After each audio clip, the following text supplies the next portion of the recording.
Guys, welcome to the Beautiful Boxing Podcast. I didn't announce this one because I wanted to surprise everyone. And I know for a while, even before I launched this podcast, people wanted me to do something about drugs and sport. But I'd never found a dance partner where I felt we could have the right conversation. And I didn't feel we could give boxing fans what they needed to move forward with this. And what I'm trying to do is I'm only ever going to do one episode, so this will be it. There'll be no follow-up episode. There'll be no part 2. This will be it. So we want to just give you the definitive episode on drugs and boxing. So after this, you should be able to think for yourselves. Don't be sheep anymore and believe that the sport's clean. We're just going to have a discussion about what the doping is, how it happens, why people aren't getting caught, whatever it is we need to discuss. And I found the perfect dance partner. He's been in the media. He's done the circuit. But he's come to the place where his voice will truly be heard. So I just want to welcome Larry Olubamiwo to the podcast. And Larry, welcome. Thank you very much, Terry. I appreciate it. Appreciate you having me on there. It's like I said, like the aim of this episode is more to have the conversation and, just to discuss the drugs and sport. And what I really want to do initially is give the fans a bit of an understanding of the landscape of doping. Because I think people just go, yeah, he's on steroids, which isn't necessarily true. Now, you can dope for years and never take a single steroid. That's not impossible. So it's just, I think by the end of this episode, we should be able to explain to people, it's like making a cocktail, depending on what it is you're trying to make, you might need different ingredients in different quantities. So it's just that building that understanding. And I think with you, as I said earlier, this is the perfect dance partner. No, I appreciate it. So yeah, I think you explained that quite well. A lot of people just think steroids, whereas there's many anabolic agents apart from steroids. There's the peptide hormones, the growth hormone, the hormones that help your body make its own testosterone, called HCG. Then you've got your other peptide hormones like insulin. You've got other peptide hormones that help you increase your stamina, i.e. EPO. You've got your stimulants, although they are rarely used because obviously they're easily tested for. There's such a wide variety of doping agents, and as you said, it all depends on what someone's looking for. I mean, even in the anabolic agents, even if you look at anabolic steroids, you've got anabolic steroids that will give you great bulk as well as strength. You've got anabolic steroids that will give you a lot of strength but not a lot of bulk, and then you've got steroids specifically who will give you the strength and the stamina without the bulk, especially with the stamina.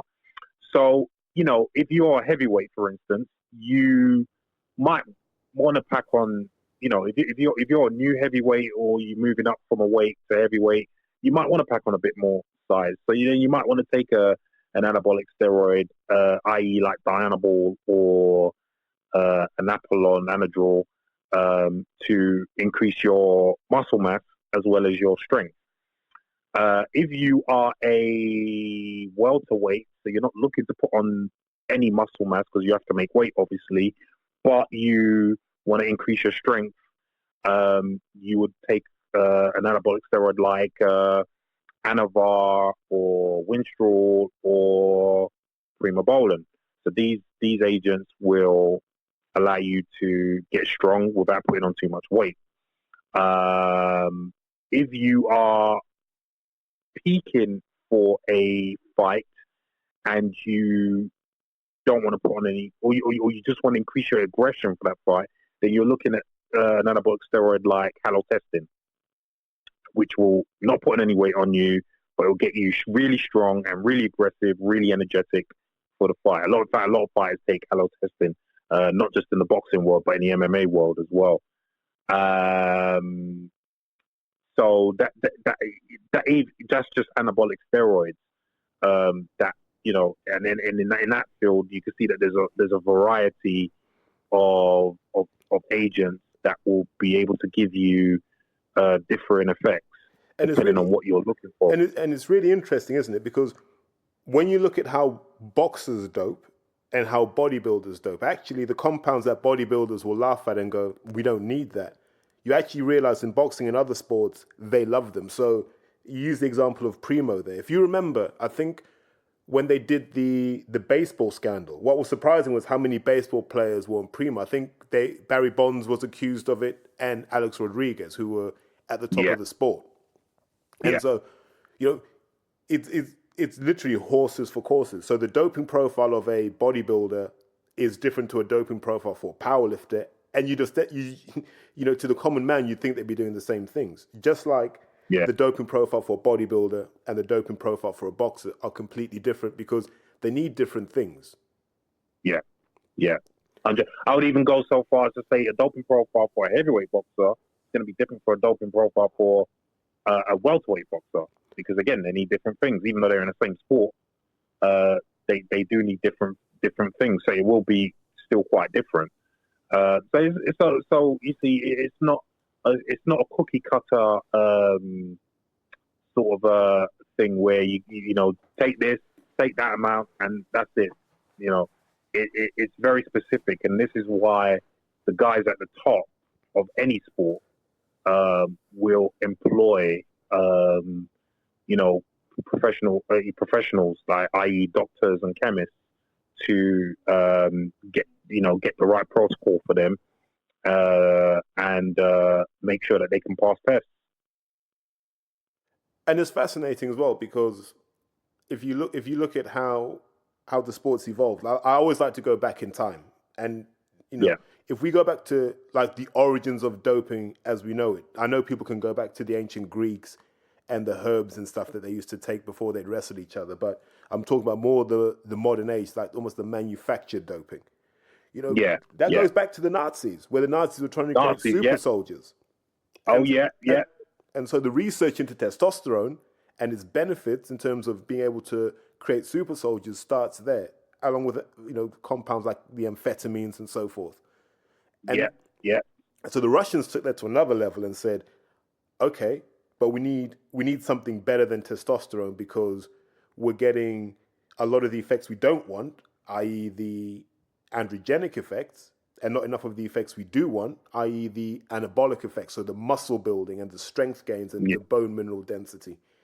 Because that's what people fail to realize, that testosterone and its synthetic variants don't just build muscle. They act on a number of different pathways which end up with you being stronger. So it's not only going to affect muscle, it's going to affect your bones. It might even affect your red blood cell count. So you might actually find that an associated benefit of doping, even without wanting it, is your stamina increases. So and so what the Russians did is they started to play around with these variables and go, let's create something that gives us the anabolic effects we want and reduces the androgenic. And I always get these two mixed up. I think it was it D-bol or Decker they came up with first? It was D-bol, I think. It was probably D-ball, because Dianabol. It was probably Decker that they came up with, because D-ball was actually made by the Americans. Dr. Ziegler. Yeah, Dr. Ziegler. So the whole story on that is fascinating in itself, because when Dr. Ziegler was in charge of the weight training, the U.S. Olympic weightlifting team, I forgot what Olympics it was, but they got outclassed by the Soviet Union, basically. It was either 56 or 60. Yeah. So one of those two. So they basically got outclassed, and he took the head coach of the Soviet Union team out for dinner or whatever, and was basically quizzing him about how they were able to literally destroy the US team. And apparently he got him so drunk that the guy then willfully came out with it and told him that they were using testosterone. So then Ziegler started experimenting with testosterone, and he got some results, but he didn't get the results that he really wanted. And then that's when, as you said, he formed a partnership with SIBA to make Dianabol. And so Dianabol was literally people go on like these Germans were the first ones to manufacture a medication just for performance enhancement. It was actually the Americans, because Dianabol was made specifically for sports enhancement, and then was put on the market later on for other ailments. But yeah, Dr. Ziegler came up with Dianabol and gave it to the US Olympic weightlifting team, and they completely smashed it. So I've read that he actually regrets making Dianabol, because he said that a lot of the athletes were just taking in too much after a while, and they were getting some were getting ill, and he wishes he'd never made it, but it is what it is. Because Sorry, go on. Because we didn't understand things like liver toxicity back then. It was just exactly. I mean,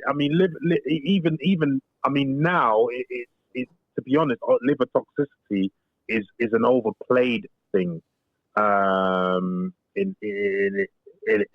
the world of anabolics.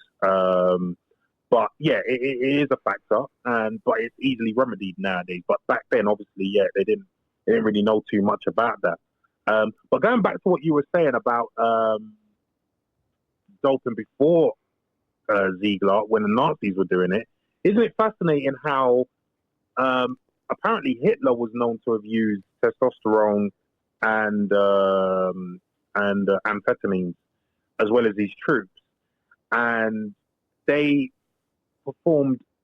Nazis performed massive experiments with these substances on the prisoners of war, mainly the Jews that they captured, and they kept vast amounts of information on this. And when the Allies eventually won the war, these scientists were actually taken in by the Soviets and the Americans. They weren't put on trial for war crimes or anything, but because they had so much knowledge, they were taken in by them. And this is why you have the doping situation that you have now. Is actually an extension of that, which is fascinating to me. it is. And just on that point of, them capturing the doctors, this is almost an aside. I find it interesting that in every sports team, the doctors they have seem to have an endocrinology background. It's never just your standard GP. It is literally, we need someone who understands endocrinology, which I always find interesting in sports teams. But But that period of the 60s for me is interesting, because I think that's when the notion of doping goes mainstream, because those substances weren't illegal. There was no VADA, there was no WADA, there was no testing at this point. So this is when you're starting to see. So the bodybuilders are seeing what the weightlifters are doing, and they're going, oh, okay, maybe we need to try using some of that. And so it starts to diffuse across other sports. So when people ask me the question, do I think people were doping in the 60s? I'm like, well, we see it as doping. Yeah, we see it as doping. But back then, that was the equivalent of taking a teaspoonful of creatine. Do you see what I mean? It wasn't wrong. So if you knew it existed, why wouldn't you? Well, you hit them. You that's why you are we are both the perfect dance partner for each other right now, because this is what I try to explain to a lot of people because I get the question, as you probably always get as well. Do I think a lot of great athletes in the past were doping? And as you just said, it wasn't seen as doping then, because all you had to do was go to your doctor and ask for a prescription for it, and the doctor will write you a prescription. Because even though it's not illegal in this country and various other countries, in America it is now. It's treated almost as bad as Class A drugs. But back then in America, it wasn't illegal at all. In fact, it only became illegal in 1990 after the Ben Johnson scandal. So anabolic steroids in the 60s were very widely used. In fact, there's a story, in fact, not a story, it's actually known as fact because a lot of NFL guys have actually admitted to it.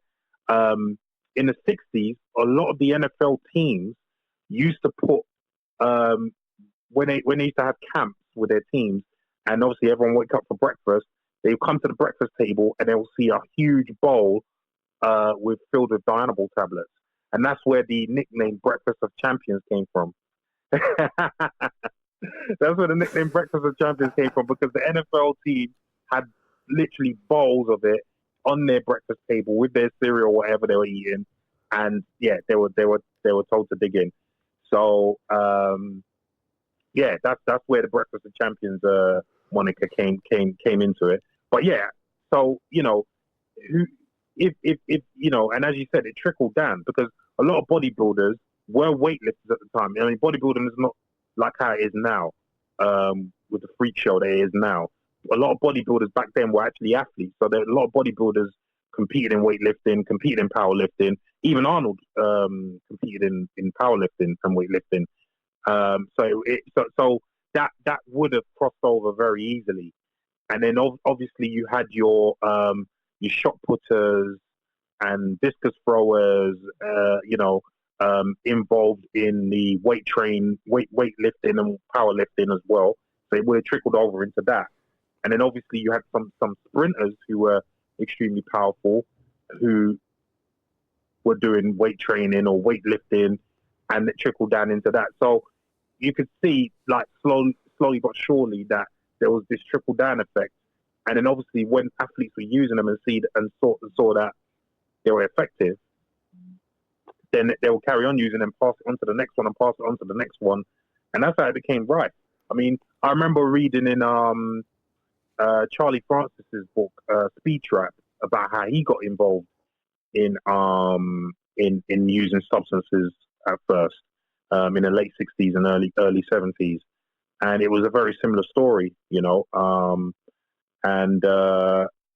as you said before, these drugs weren't tested for until 76, and even then the testing was inadequate because it was on the day testing, and we all know that anabolic steroids are training drugs, so it's not like a stimulant where you need to use it on the day of the actual competition to get the benefits of it.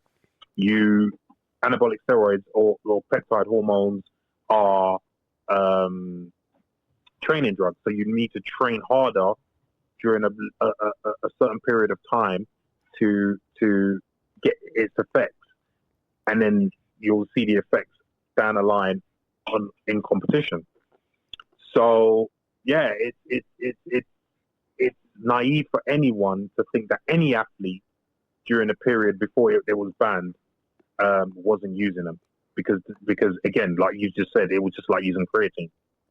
And I think that 70s period is what I call the gateway to the modern era, because if you look at America, for example, that's when the NFL really exploded and became America's game.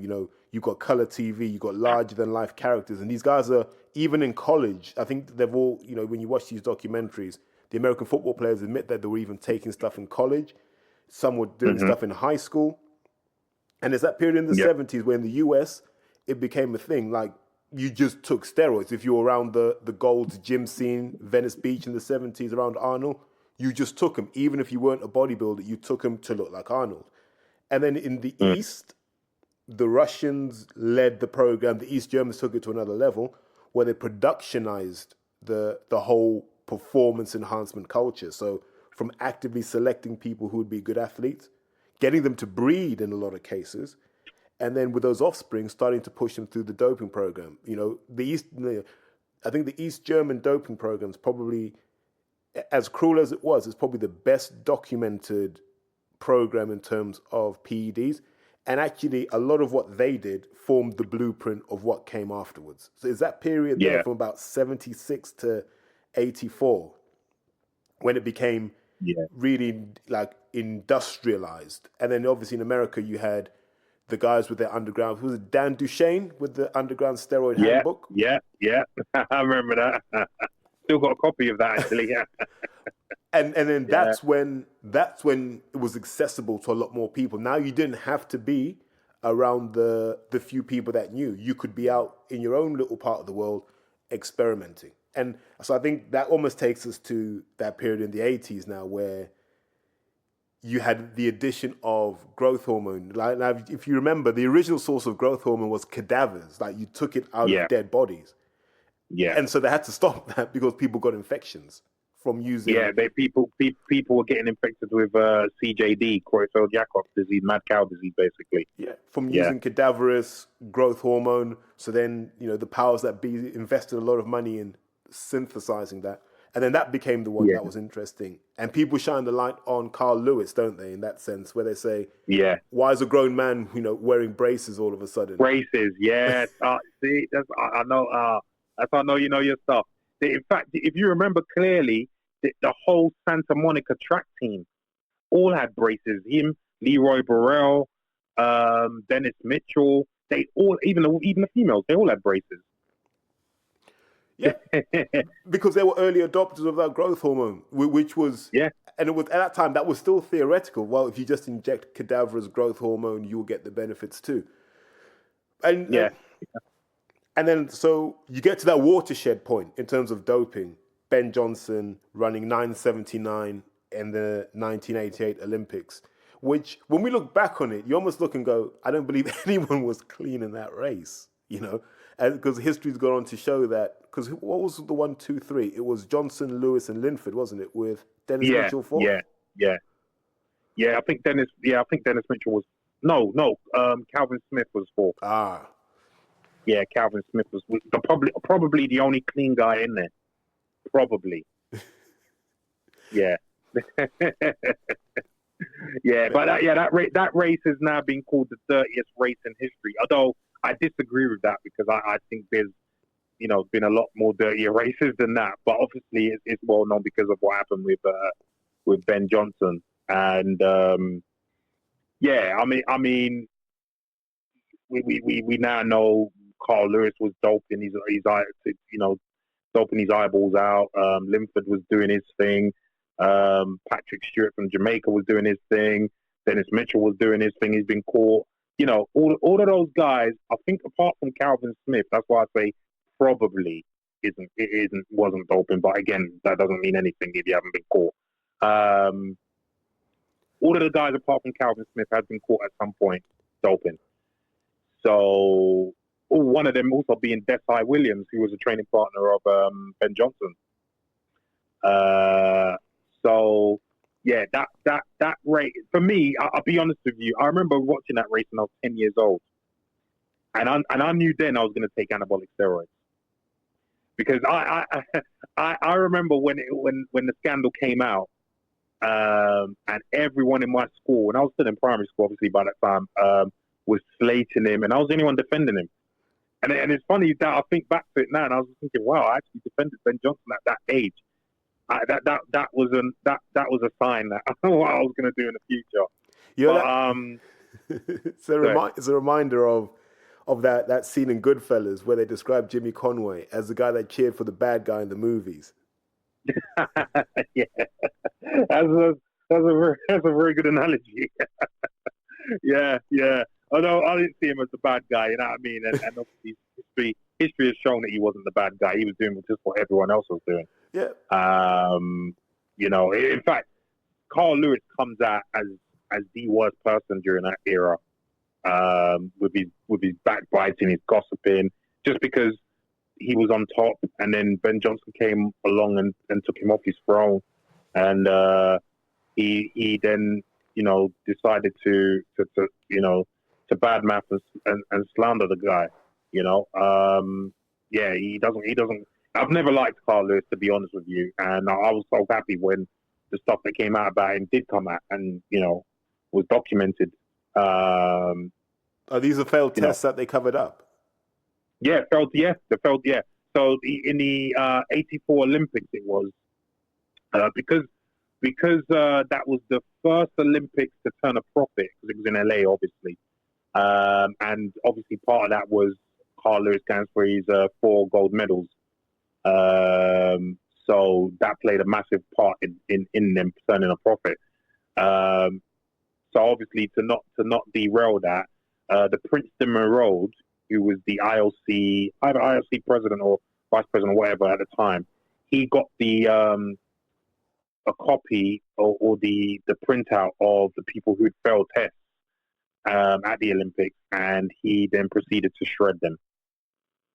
And that's not even taking into account what happened in the US trials before those Olympics, where a whole load of US athletes failed tests, including Carl Lewis, and that was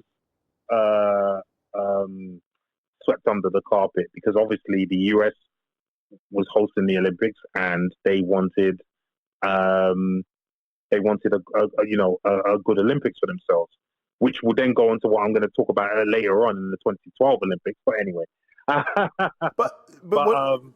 because I say one of the things the '88 Olympics did for me, and I look back on it now and I go, I think that was the point where between the sponsors, the governing bodies, whoever, maybe even the government, there was a thing that said we cannot have anyone big failing again this publicly, and definitely not during the Olympics.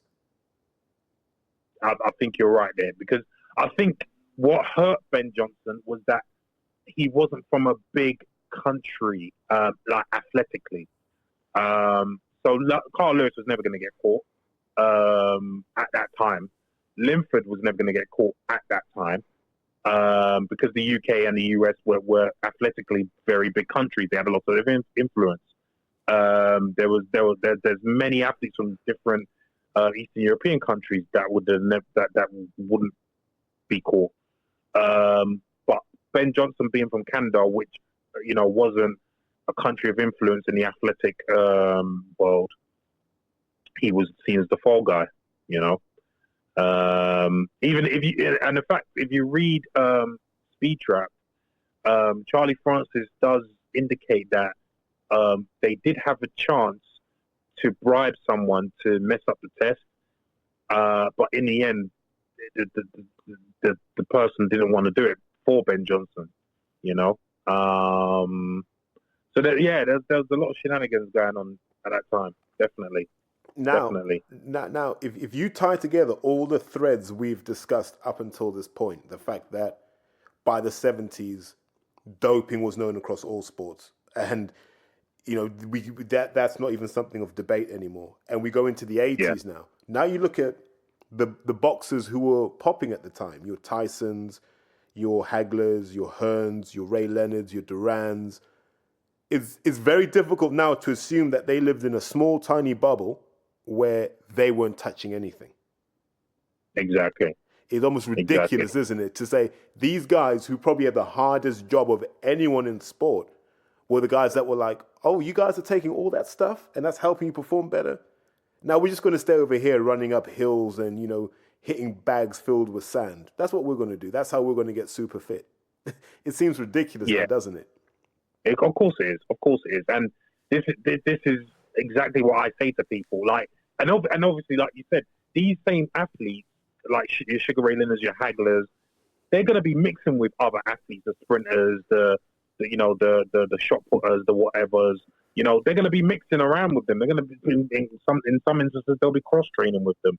So why would they not think that influence will jump into them? Or also, as we know, testing was literally non-existent or very, very lax at that time. So, and it's like what I say about the pay-per-view fighters now. What incentive do they have not to dope? I mean, all the incentive is there. You're gonna dope. You're gonna.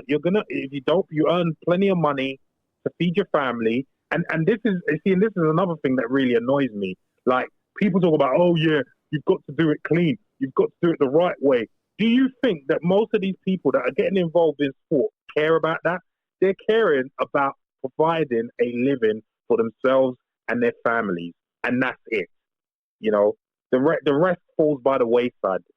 So when someone, and you hear this constantly, especially in the boxing world. Oh yeah, you got to do it the right way. Yeah, we don't want to cheat. We don't. The person who's coming up the hot, from the family who has no money, could barely afford boxing gloves. They don't care about that. The person, like, even if you look at the person who can't afford athletic spikes to run on the track. They don't care about doing it the right way or doing it clean. They care about making money for themselves and their families, to uplift themselves and their families, and to to, to basically help themselves. So people need to really be realistic about things. And then when you talk about these guys in the 80s coming up, that's exactly what they're thinking. We need to make money for ourselves and our families. And if we take this stuff, it gives us a better chance to do that. Bottom line, it's as simple as that, And people around the world try and complicate this issue, but that is basically it in a nutshell. And you're 100% right. I just think it's harder not to dope, and we spoke off air about this, and I'll go back to my days playing rugby, and I remember when I knew I was out of my depth, and we're playing against a reasonably strong team in London, and I was having drinks against the guy, my opposite man, and he was a South African guy, and what he was saying to me was, he's like, "Hey, bruh, so what medicine do you take, huh?" I'm like, "What do you mean medicine?" He goes, "For training, what medicine do you take?" I'm like, "To be honest, mate, rice, tuna, and an occasional Nando's." And he laughed, right? So he laughs at me. He goes, "You cannot progress if you want to do this. You cannot be clean." His message to me was, you have to be taking something. So I asked him what he was taking, and he was like, he was on, I think it was GHRP6. He was on a mild dose of test.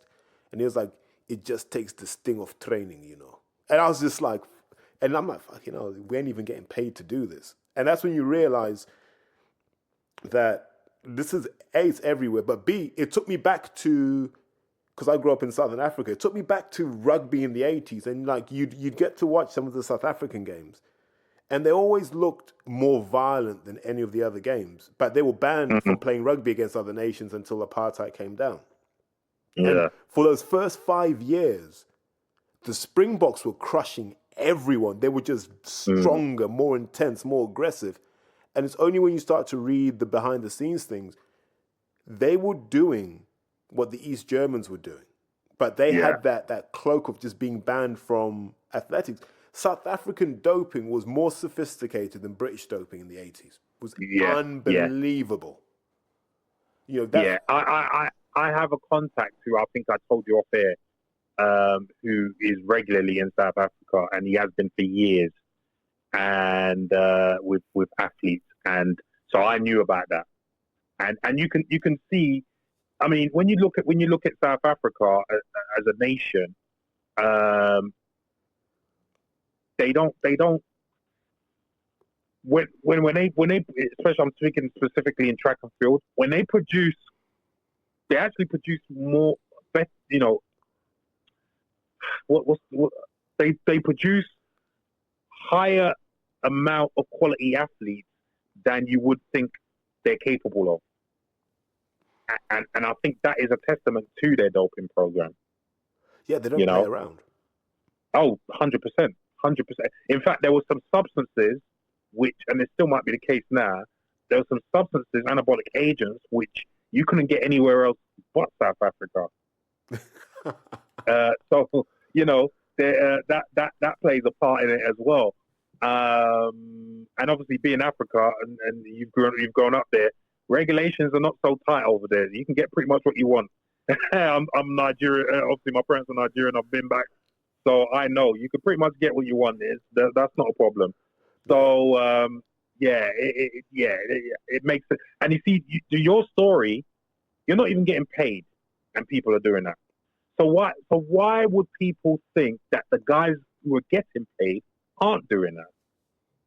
If the guys who are not getting paid are doing it, that always perplexes me as to why people would believe something like that. Like. So obviously, to get to the level of getting paid, you have to go through those levels of not being paid and work your way up. And so if those guys are doing it to get themselves up there, why would people assume that the people who are at that level and making money are not doing it? because obviously they've had to come from the same level. I never understood why people never logically thought about that. Do you know what it is, Larry? I think deep down, people are so emotionally invested in their favorite athlete, their favorite team, that their mindset is they're just supermen or superwomen. They're freaks of nature. God has just given them something he didn't give me. That's what people want to believe. And I think what this podcast does, something like this does, what it does is it takes that idea and just puts a big boot through it and says, no, they are just like you. It's just that where you'd say no to drugs, they would say yes to drugs. Now, if you were to say yes to drugs and yes to the hell that training is going to be for you, you might be them. Yeah. Yeah. No, I completely agree with that. I mean, it's I think it's a lack of education as well, because, and I think because a lot of people, again, even nowadays, are of the assumption that if you take performance-enhancing drugs, you don't have to train as hard. Whereas it's the complete opposite. You have to train harder to make use of these drugs. So I think that stigma needs to go. That myth needs to be extinguished amongst people in general. And I think a general understanding about performance enhancing drugs needs to happen for a lot of people to drop that notion that if you use drugs you're a bad person. And because let's be honest, society uses drugs to enhance themselves every day. Like when people wake up in the morning, what's the first thing they do? They drink a coffee to wake them up. What are they doing there? They're taking a drug to enhance themselves. If you've got a headache, you're going to go to work. You're going to take an ibuprofen or paracetamol. You're kind of enhancing yourself there. People are trying to put that world aside from their world when they do the exact same thing in their world, and try and justify it, with various excuses. So, it's going to take people thinking logically and objectively about this issue for it to really change. So I had a row with a trainer. Let me not name him because he still trains fighters now, and it was it got quite heated about the drug thing, because I've changed my view now. My view is actually fucking just let people do what they want, and so he got upset by that. So my question was, are you upset that it's against the rules, or are you upset that it's morally wrong? And he was like, oh, it's just morally wrong. And I said, but we dope in every facet of our lives. We embellish our CVs to get the job. We put filters on our pictures to appear better than we actually are. We lie to the world so often. We deceive so often to get ahead because we understand that everything's competitive. Why would you deny an athlete that opportunity? It doesn't make sense to me. And it frustrates me when fans say things like this, because fans are judges in their own cause.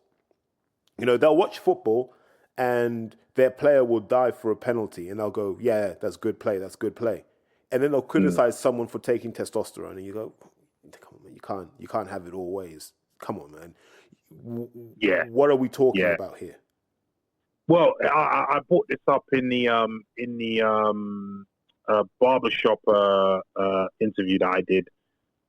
When I mentioned that, why do people call performance enhancing drugs cheating, but gamesmanship, where you will let one fighter train 12 weeks for a fight, no problem, and you'll get another guy, his opponent, who, you only give him 2 weeks notice. How is that not cheating? And how is that not dangerous for the fighter who hasn't trained?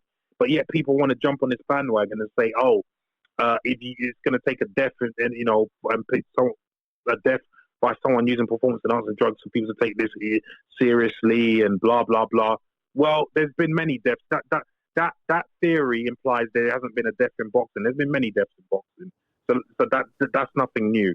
And on top of that, how many deaths have happened because one fighter has been allowed to train for a good amount of time for a fight, and another fighter hasn't? Isn't that cheating? But no one will bring that up at all.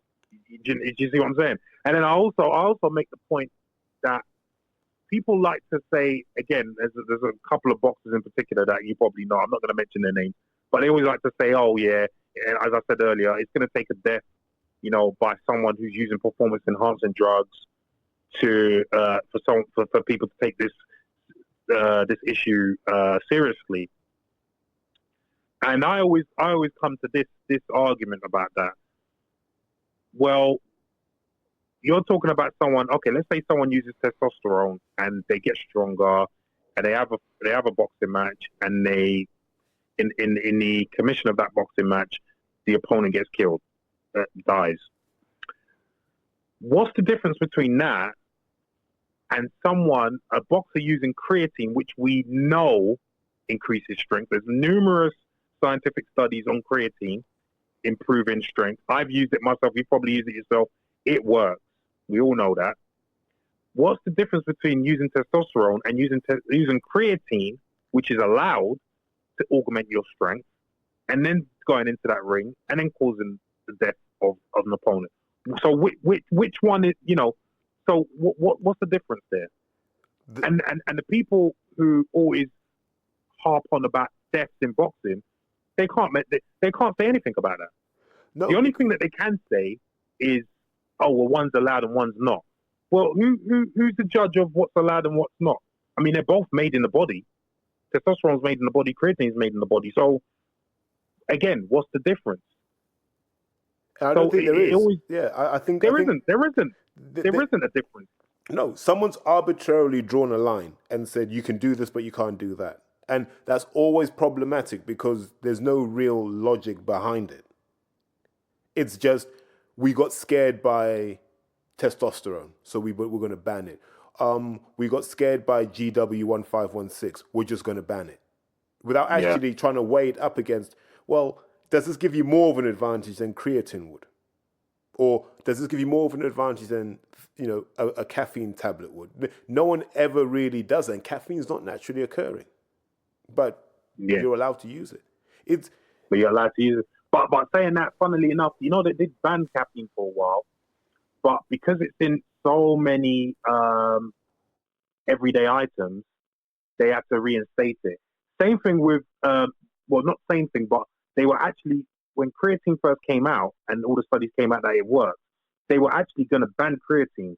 But then when they realized that you could get the same amount of creatine if you could eat a shitload of red meat, then they realized, well, who's to stop someone saying that they just ate red meat? They can't tell the difference between the creatine in red meat and the creatine from a supplement. So there's no way for them to ban it. And if you remember, when Wenger first came to Arsenal, there was a massive deal. Yeah, because he gave players creatine, and that was a back page headline. Wenger doping his stars with creatine to boost performance. And all these other managers were like, well, that can't be right. That's not fair. That's not fair. And I think Wenger's thing was, you could go and buy it yourselves, right? Yeah. And then all of a sudden, everyone's on it. But let's come back to football later, because it's not just creatine in football. Oh, yeah, for sure. But one of the things I did want to say about 88, I found this tidbit really interesting because I read one of the books about the East German doping program. So they took a Ben Johnson cycle from, it might have been 87 when he did the World Championships. And I think he ingested about 2,600 milligrams of anabolic compounds in that month, which, that's about 650 a week or something like that, 650 milligrams a week, which isn't crazy. Well, by today's standards, it's not crazy. But they had an East German female, she might have been a javelin thrower, a shot putter, something Kriegler, who was on a bigger dose. So she was on 3,000 milligrams a month of anabolics, turinabol and so forth. And that's when you realize Jesus, like there was so little science behind what was happening at this point, and that's Yeah, why you're seeing a lot of the guys from like the 70s and the 80s, and actually it's coming into the 90s now. A lot of these guys are having health issues. Some of them are passing away before their time because not much was known back then about, you know, the downside of taking these excessive doses because people just thought more's always better. yeah, yeah, yeah. Unfortunately, a lot of the women suffered from that East German protocol because, as you said, the dosages that some of them got were equivalent to what a lot of the guys use nowadays. Especially, it was specifically oral turinabol, which is the state-sponsored drug of choice that was made only by the East Germans in their company Genopharm, I think it was. And it ceased to be made as soon as the Iron Curtain came down. So yeah, I've read a lot of reports that have been translated into English about what they were doing, and some of the dosages that they were giving women was just ridiculous. But they did learn, and as you said earlier, the East German protocol has influenced how everyone dosed today. Because if you remember, the East German women were killing it, but the East German guys weren't doing much at all. And we now know it's because oral turinabol is not a very strong steroid. Like Dianabol is a very strong steroid. Oral turinabol is a derivative of Dianabol, and it's not a very androgenic steroid. It's not very strong, even on the anabolic rating. So it wasn't that strong. And we now know that as men, if you are going to take an anabolic steroid, you have to take enough to replace your own body's testosterone and androgenicity, which oral turinabol couldn't do. And obviously back then they didn't really know about that. But with women, there's no such thing. So any anabolic steroid you use on women will work fantastically because they don't have the amount of testosterone that we do to begin with. So And they have hypersensitive receptors. Like exactly. female receptors will go crazy over the smallest doses. I was talking to a lady. She's a powerlifter, and she was Yeah. saying to me she does a gram of test a year. Oh wow, okay. That's it. Just Okay. a 1 gram of test a year. She's like, look, I don't need that much. About 20 milligrams a week, and I'm good. I might kick it up if I feel I've plateaued, but she was like, no, it gives me all the benefit I want. And think how mind blowing that is. 1 gram Yeah. of testosterone over a year. There's guys taking 3 grams a week. Yeah. You know? There's guys taking 3 grams a week and she's on a gram a year. It just goes to show you how sensitive women are to these substances, you know. As you said, they're hypersensitive to it. They don't need a lot because they don't have the testosterone levels that we have. So we as men have to take enough to overcompensate for the androgenicity of the testosterone that our body makes endogenously. So this is so as you said earlier, everyone in the world learned from the East German protocols. So we now know you can't just give oral turinabol by itself to men and expect them their performance to improve. That's not going to happen. Whereas the women, they killed it. I mean, is it Marita Koch still holds the 400-meter women's world record? Yeah. You know, that. I think she did that in the 70s. She still has that. You know, it's crazy to think of what they achieved, honestly. And it's not like everyone's been clean ever since. Yeah, exactly. So it just shows you. Well, again, look at Flojo's record. That's still there. Just shows you what she was doing. Obviously, she paid the price for it in the end, but they question that record now, don't they? They're trying to say the equipment was oh faulty. yeah, now but they knew. Listen, I had it on very good authority that because remember she quit right after she did all those two records. Yeah. She quit, and I was told that she was told to quit. You've had your time.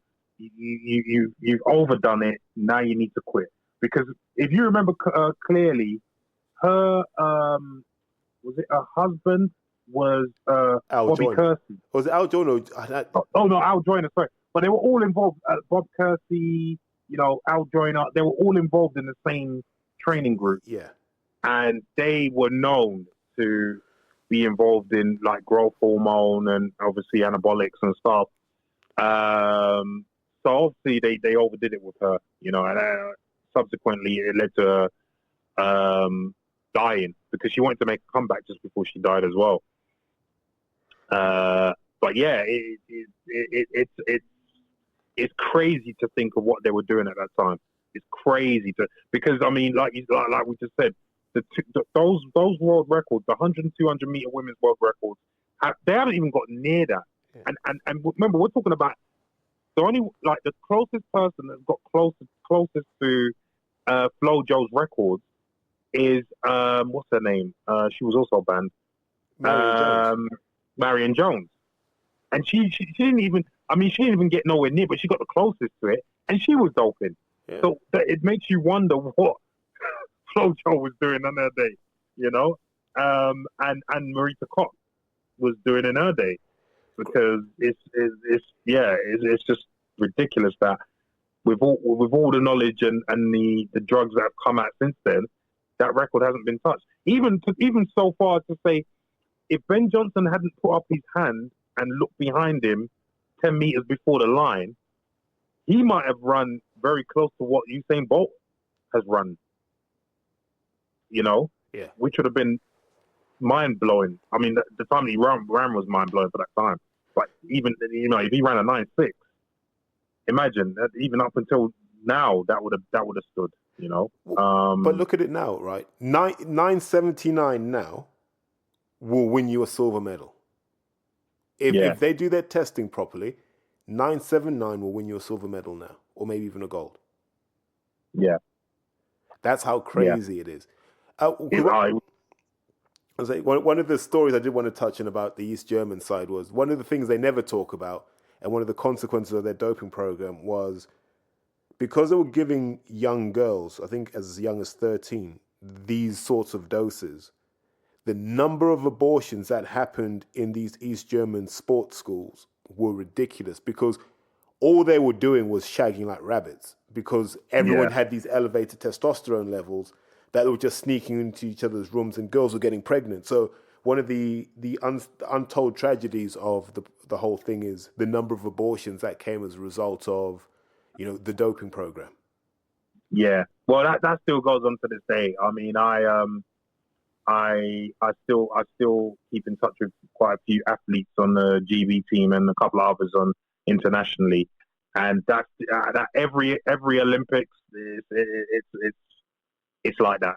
It's like that. So that you're right. But also going back to that, these German women, a lot of them also had to undergo sex change operations because of the amount of substances they were given as literally kids.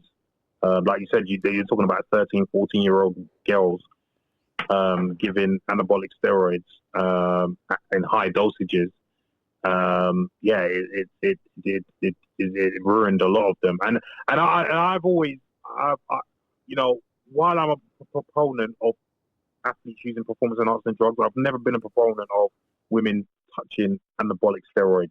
Because there's many other substances to use that won't involve you messing with your femininity, So I've never been a proponent of women using anabolic steroids, but obviously it happens, and it's not going to stop now. So it's the Wild West now. It is the Wild West. So like in my rugby days, I remember we used to have a name for some of these women. We used to call them the 5 milligram girls because you knew they were on the 5 milligram Anavar tablets. When you can just see. Yeah.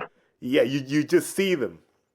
And you just Yeah. be like, do you reckon she's a 5 milligram girl? I was like, yeah, I think she is. Yeah. Because it's someone's just told them, look, you can do this and you can look as ripped as me. In fact, this is actually becoming established dietary advice. So it's not unusual on forums to see, on these all-female forums, someone would just go, I've got this thing called Anavar. Yeah, if you just take 5 milligrams every other day, it just strips everything off. Or they'll say something Yeah. like, yeah, if you just put these estrogen blockers in, all the fat will fall off. And you're just like, you have no idea what you're talking about.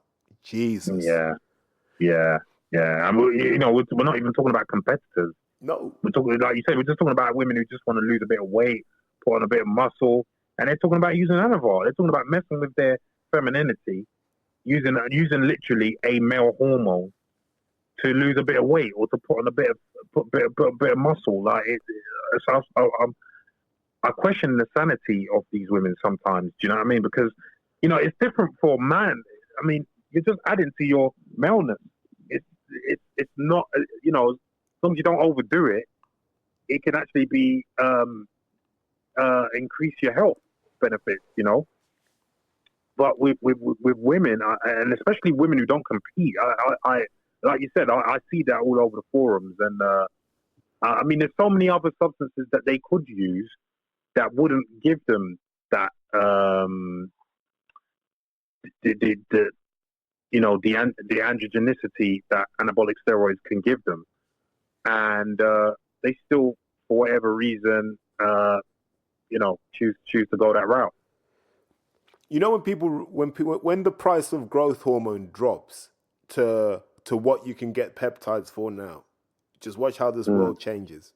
Watch how this world changes, and there'll be growth hormone diets. There'll be all these sorts of crazy things. They're like when you can get pharma grade IGF LR3, and that's when they will become slimming drugs. I'm just waiting for the price level to become sensible. They will become the slimming drugs. And that's even worrying too, because of obviously effects on how your body naturally produces insulin and so forth. Yeah. I mean, to a certain extent, that's already happened because the price has gone drastically down, especially if you get pharma grade from like China.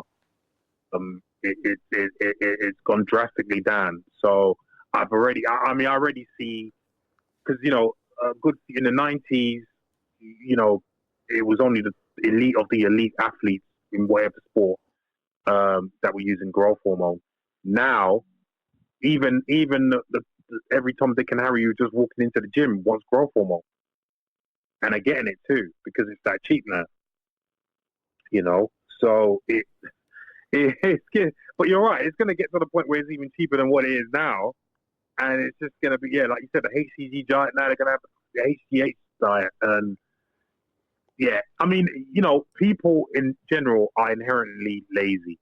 And they feel, even though we know that it takes training with these drugs to get the benefits, they just think that if I take a little bit of this, I will get what I need from it without having to work too hard. And that's where the more is better mentality comes from. Because if a little bit helps them, then more is going to help them even more. And then it gets to the point where, diminishing returns and health is compromised. And so one of the things I wanted to say, almost to box off the 80s, is by the 80s we've got this mainstream, and it is when you talk to the older heads, the guys who were around in the 80s, especially the Americans, what they'll say is the average man on the street knew where to get steroids, and it was just generally accepted. This is how you look big. This is how you get in shape. This is how you perform. And at a sporting level, it's how people like basketball players were able to do 82 game seasons, because they had doctors that could in real time prescribe you these things. So even if it was an issue in terms of failing a test, you could say, well, is doctor prescribed? I have a condition. And one of the reasons we keep talking about athletics and boxing is that there were two reasons. One, I think athletics has had more of a light shone on it, but I think the things learned in athletics will easily filter into boxing. So I think if the top athletes in the 100 meters were doping. I think the top boxers were doping. And I'm happy to be challenged on that. Whoever wants to raise that as an issue can do so. And I also think they're the two purest sports because technology doesn't really help you. On the track, doesn't really help you. In the ring, it doesn't really help you. So you can track their progress over time. So that's why we're merging the two. And also, I think they're areas where we can have an informed conversation because I was an athletics buff growing up as well. So I think I can get to about 99, 2000, and then I forget who all the people are after that. But because we've looked at the Santa Monica Athletics Club, we know that they were a bit, they were suspicious. The Al Joyner camp, definitely suspicious. Yeah. And then the next big camp, and if I'm wrong, feel free to correct me, was the John Smith camp. So I think that was Quincy Watts, Kevin Young. Kevin Young. You had Akko Bolden, Morris Green. Yeah. Tim Montgomery. Was he there? No, he was the other one. No, Tim Montgomery was with the other guy who actually Victor Conte. No, yeah. He was. There was a coach who used to coach Trevor Graham. That's it, Trevor Graham. Yeah. Trevor Graham. Yeah. Because he's the one that actually ended the Balco Labs because he got jealous about what these people were taking, and he managed to get samples, send it into the testers, and that's how they developed the test for an untestable drug.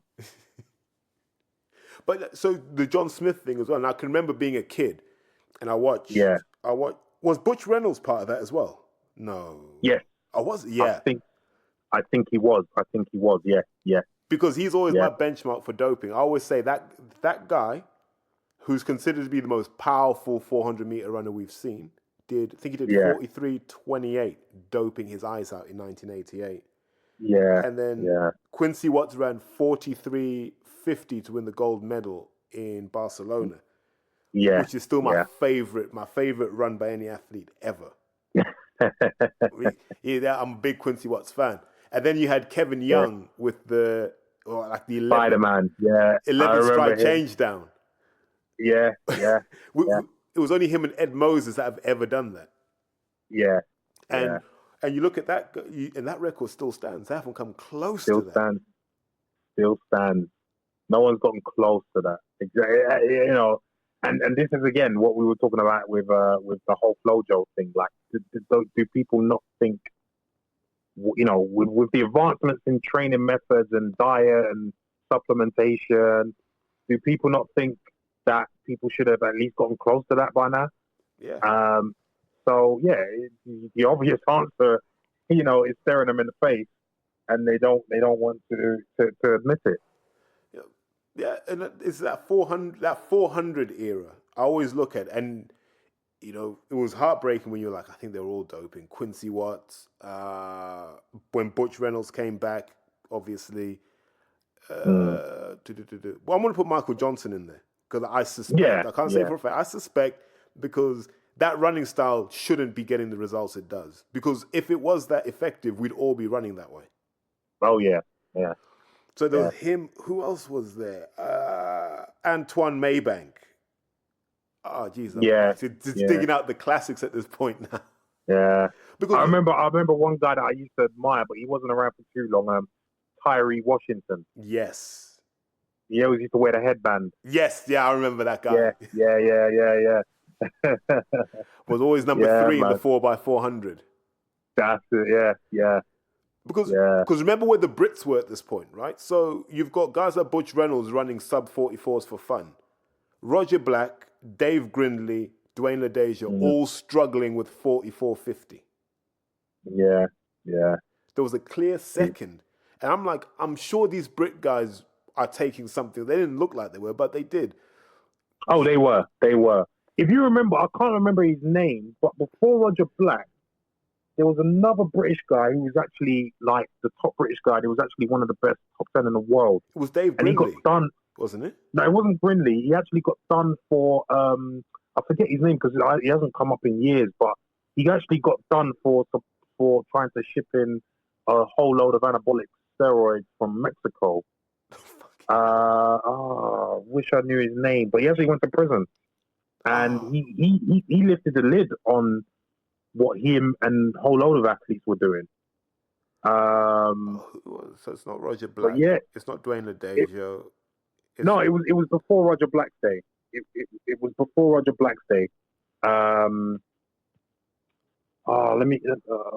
I need to try and remember if I can. Um, we'll come back to it, that because it, that will bug me as well. yeah, yeah. Uh, but yeah. Um, he was like the best before Roger Black came on the scene. He was the best in Britain, and obviously one of the best in the world. And everyone thought he was clean. And then obviously when he got caught with what he was doing in Mexico, and this was after he retired. Then he came out and obviously said what he was doing. Uh, Subsequently, while he was competing. So again, and if he was doing it, and then Roger Black broke his British record, um, you know, it, again, I don't understand why people Was it David still. Jenkins? That's it. That's the one. That's the one. Well done, you, I had to dig that David one up. Jenkins. That's the one. I haven't spoken to him about him in years. That's why I can't remember. But yeah, David Jenkins. So before Roger Black was on the scene, he was the number one 400-meter guy, and he couldn't get close to the Americans, and he was running like sub 45s. He was running 44, whatever, and everyone thought he was clean. And then obviously what happened with the whole smuggling thing happened, and then he came on record and just admitted everything he was doing. But everyone seemed to just sweep that under the carpet and was like, well, he's doing that, but the others weren't doing it, which was absolute nonsense. Yeah. Even the way Grinley came on the scene, like Grinley came out of nowhere. Yeah. You know what I mean? I remember, like, there was, the year before, I'd never heard of him. And then all of a sudden, he's there breaking a British record. I'm like, what? Remember, he came out of nowhere. There was a race where Michael Johnson had gone, God knows how many races unbeaten, and it was in Oslo. I remember watching this on ITV. And David Grinley's just started running in the home straight. Michael Johnson's chilling. He's like, nah, I got this, man. This is nothing. And David Grinley's just started barreling down. And even Michael Johnson was like, what the hell? And Michael had to just kick it up a bit just to win that. And then he disappeared, but he was always getting injured, if you remember. Like, it would always be those sorts of injuries where you almost have too much muscle for your skeleton. Yeah. Well, that's another. Before growth hormone became mainstream, a side effect of anabolic steroid use is because your muscles get very strong very quickly. Obviously, your muscles adapt very quickly to whatever work you give it, but the tendons don't adapt as quickly. So you always tend to get tendon ruptures, which was the injuries that David Grinley always had. Yeah. And in fact, a lot of them, like Roger Black and all of them had. So that was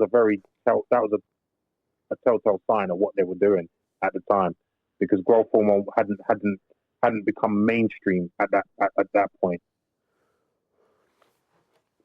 So I think what we've done, and it's taken us an hour, but it's been good because I think what we've done for the audience is we've set the scene, right? Because I want people to know that, because I want to almost parallel the doping tale with your athletic career, because I think you kind of kick into gear around the late 90s anyway, and I think we've hit that point. So we've set the scene. I think we've set the scene well, where we've said, look, even by the end of the 90s, you have to accept that doping was everywhere. There's no sport that's immune from it at this point. And if you believe that, you can choose to believe it, but it's not a sensible opinion to hold. And you've got to then remember that at this point, the genie's out the bottle. We know the whats, the hows, the wheres, the whens. We know everything now. So now we come to the late 90s, and you're a young athlete, and your sport of choice at this point was the 100 meters, right? Yeah, 100, 200, occasionally 400, but 100 and 200 was the main ones. So who were your contemporaries running when you were coming up?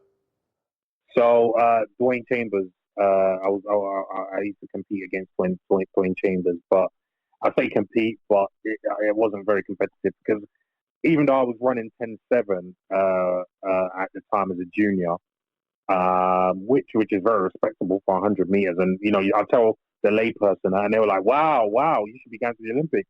I'm like, yeah, but Dwayne Chambers at that time was running 10.1, and he had the world junior record.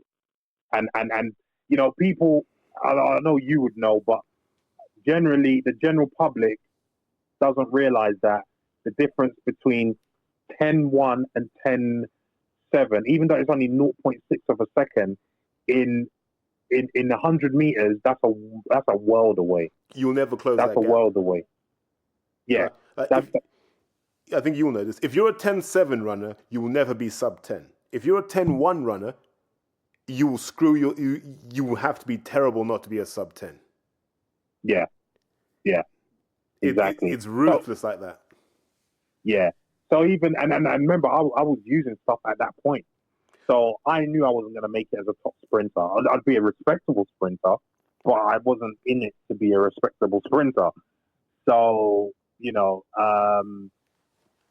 And then I think I got in. Yeah, I did get injured very badly. I broke my hamstring twice, and that's when I decided to make the switch to boxing. But before that, I mean, during the off season, the track off season, I used to go to the boxing gym with my brother and train to keep fit. And I was always encouraged by the guys in the gym to take it up. But obviously, my love at that time was sprinting. So it's only when I ripped my hamstring for the second time that I realized that. And remember, I'm in college at this time. I'm not working because I've got old school Nigerian parents who are like education. So I wasn't working. It cost so much to rehab my my hamstring. I just thought, I'm not getting the support. I need to move on to another sport. So can I ask a question? Yeah. How did you get to the point where you started doping? So what was that journey like? I almost want that journey from being a teenager who just ran and was reasonably quick to then becoming the guy that was like, this is what I have to take in order to get to the top. So for me, I was always fascinated, as I said to you earlier, I was always fascinated by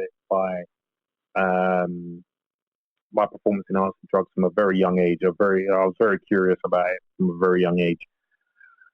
And I think from the ages, because I got involved seriously in athletics from about the age of 13. And that's when I started training at the track with a coach. And I've witnessed a few conversations between some high level athletes, and I probably wasn't supposed to hear those conversations, but which club was it? So Haringey at first. Ah, okay. Was that where Tony Jarrett was from? Yeah, New River. Yeah, well remembered. So that's where I started off, and then I went to Mile End Stadium to train because I moved coach. But yeah, I and that made me realize that doping was even amongst the level below world class. And then obviously the more you do the sport, the more you realize how widespread doping is. And then on top of that, I was doing my own research. As you mentioned, Dan Duchesne's book, I got that, and I read that with glee. It kind of made me realize that if I want to do something in the sport, then I need to take these substances. I also got I don't know if you remember the World Anabolic Review '96. That's before my time. Right. But that was another book after Dan Duchesne's book that really went in depth about doping and protocols and so on and so forth. So I managed to get these books, do my research, and I think when I came to the age of 18, I was like, okay, I am going to do this now. So then it took finding someone who was able to supply me with these substances, and then rest is history, as they say. So is that through the athletics network that you found a supplier, or did you have to find one for yourself? It was through the athletics network. Yeah. So basically, I don't want to mention any names because he's still a friend of mine to this day. But and I think I mentioned his name off air to you. But the guy that supplied me first of all was a guy that was supplying a lot of top athletes from all over the world. But he specifically supplied. Do you remember Jason Livingston? Yes, that light-skinned guy. Was he from Bath? No, that's Jason Gardner. Jason Gardner. Jason Livingston was a no-name sprinter who was running, I think, 10.5 before the 92 Olympic trials, and then he pulled a 10.08 out of his ass. Wow. And then he was tested. Then because he was on the team to go to the Olympics, and then he tested positive, obviously. So he didn't end up running in the Olympics, but he was down to go. So he went from 10.5 in one season to 10.08 because he came second to Linford in the trials. In fact, he pushed Linford like you said about Michael Johnson. Linford had to go from in the last 10 meters to actually win that race. So yeah, the guy that supplied him supplied me. Ah. Yeah. And we're talking mid-90s here, aren't we? Mid to late 90s. Yes, we are. Yeah. And so there's already a network in a sport that I think athletics was booming at the time, but it was still, it wasn't football, it wasn't rugby. It was just another sport which was televised. And you know, it's that point we make to people. Like this idea that drugs are this thing that are miles away from you. Not true. In the right circles, it's just there. It's an open secret. No one even pretends. Yeah. Because the thing is, and it's more pervasive now. But the thing is that most athletes will think that you're doing it as well. This is why it's called an open secret, because even though it's not talked about openly, like in the media, oh yeah, I'm using this and that, most athletes know that other athletes are using. And if they do happen to get friendly with another athlete, that conversation will come up at some point, and then they will exchange, what they're doing and so on and so forth. So, this is, in athletics, you see it with a lot of guys who change groups, change training groups, This is why it's frowned upon, especially nowadays, because obviously you're taking the trade secrets to another group. Yeah. But and the same goes for boxing, to be honest with you. You're going from one coach to another, or you're going from one strength conditioner to another. You're taking the trade secrets with you, It's one of the reasons why when Floyd fought Pacquiao, who did he hire? Even though he badmouthed him and said he was giving Pacquiao drugs, Alex Ariza. There you go. Yeah, it is, as you said, it's an open secret amongst athletes in every sport. Again, another example, you only have to look at the cyclists, see the whole story there, with Lance Armstrong and everyone in between and what they were doing, to see that everyone knew what everyone else was doing, and it's just, part of the course. It is. It comes down to this question: what price are you willing to pay for success? Yeah, bottom line. You see, it goes back to what I said earlier.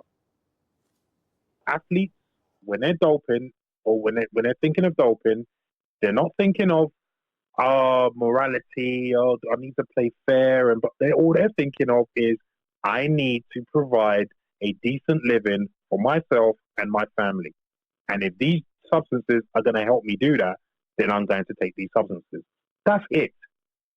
So when someone, and I've heard a few boxers jump on their high horse and be like, oh, yeah, well, I wouldn't do it because, I like to do it properly the right way. And no one gives a damn about that. And doing things the right way is not going to pay your bills.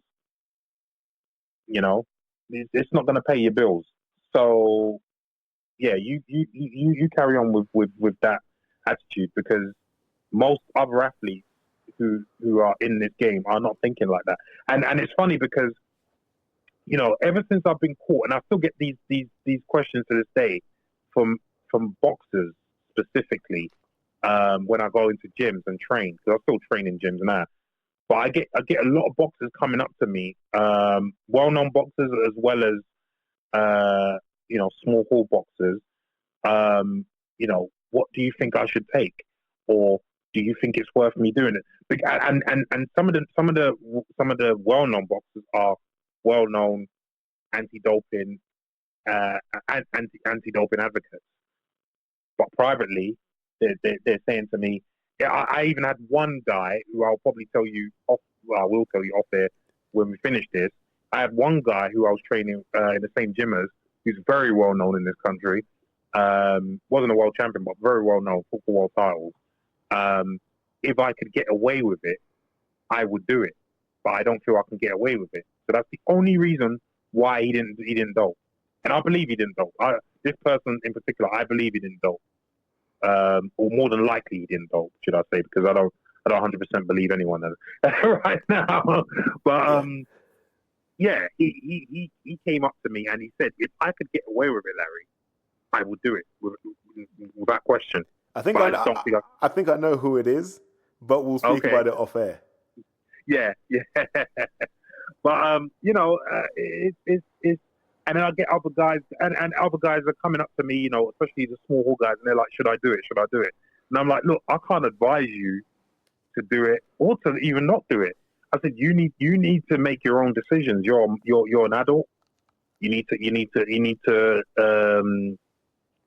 see the lay of the land, and you need to make an informed decision. And that's all you can do. You need to make an informed decision and not listen to certain rhetoric over here. But at the same time, don't think that, you know, this, if you take them, that it's going to give you guaranteed success, because nothing's guaranteed. You know, it can only aid you, but how much it will aid you, no one knows, you know. So it comes back to the thing that bodybuilders always say. Bodybuilders will say this, right? They'll go, look, if you took all the drugs away from bodybuilding, Ronnie would still win, Dorian would still win, Flex might win a few, Kevin DeVrody might.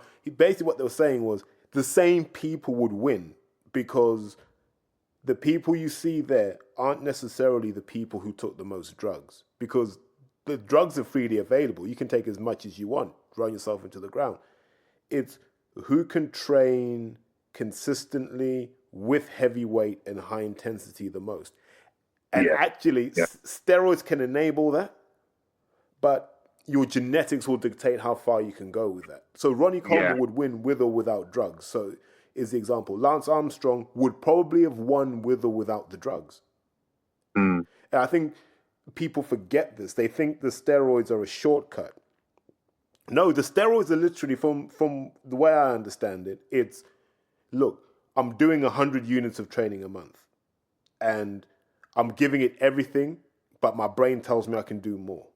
At that point there, you're probably ready to, you know, dabble. And then you should be able to just fly away from other people. But you're seeing people in the gym now, you know, they're benching 20 each side and they're like, yeah, I could do with some Deca to build my strength. And you're like, you haven't even tapped into what you're capable of.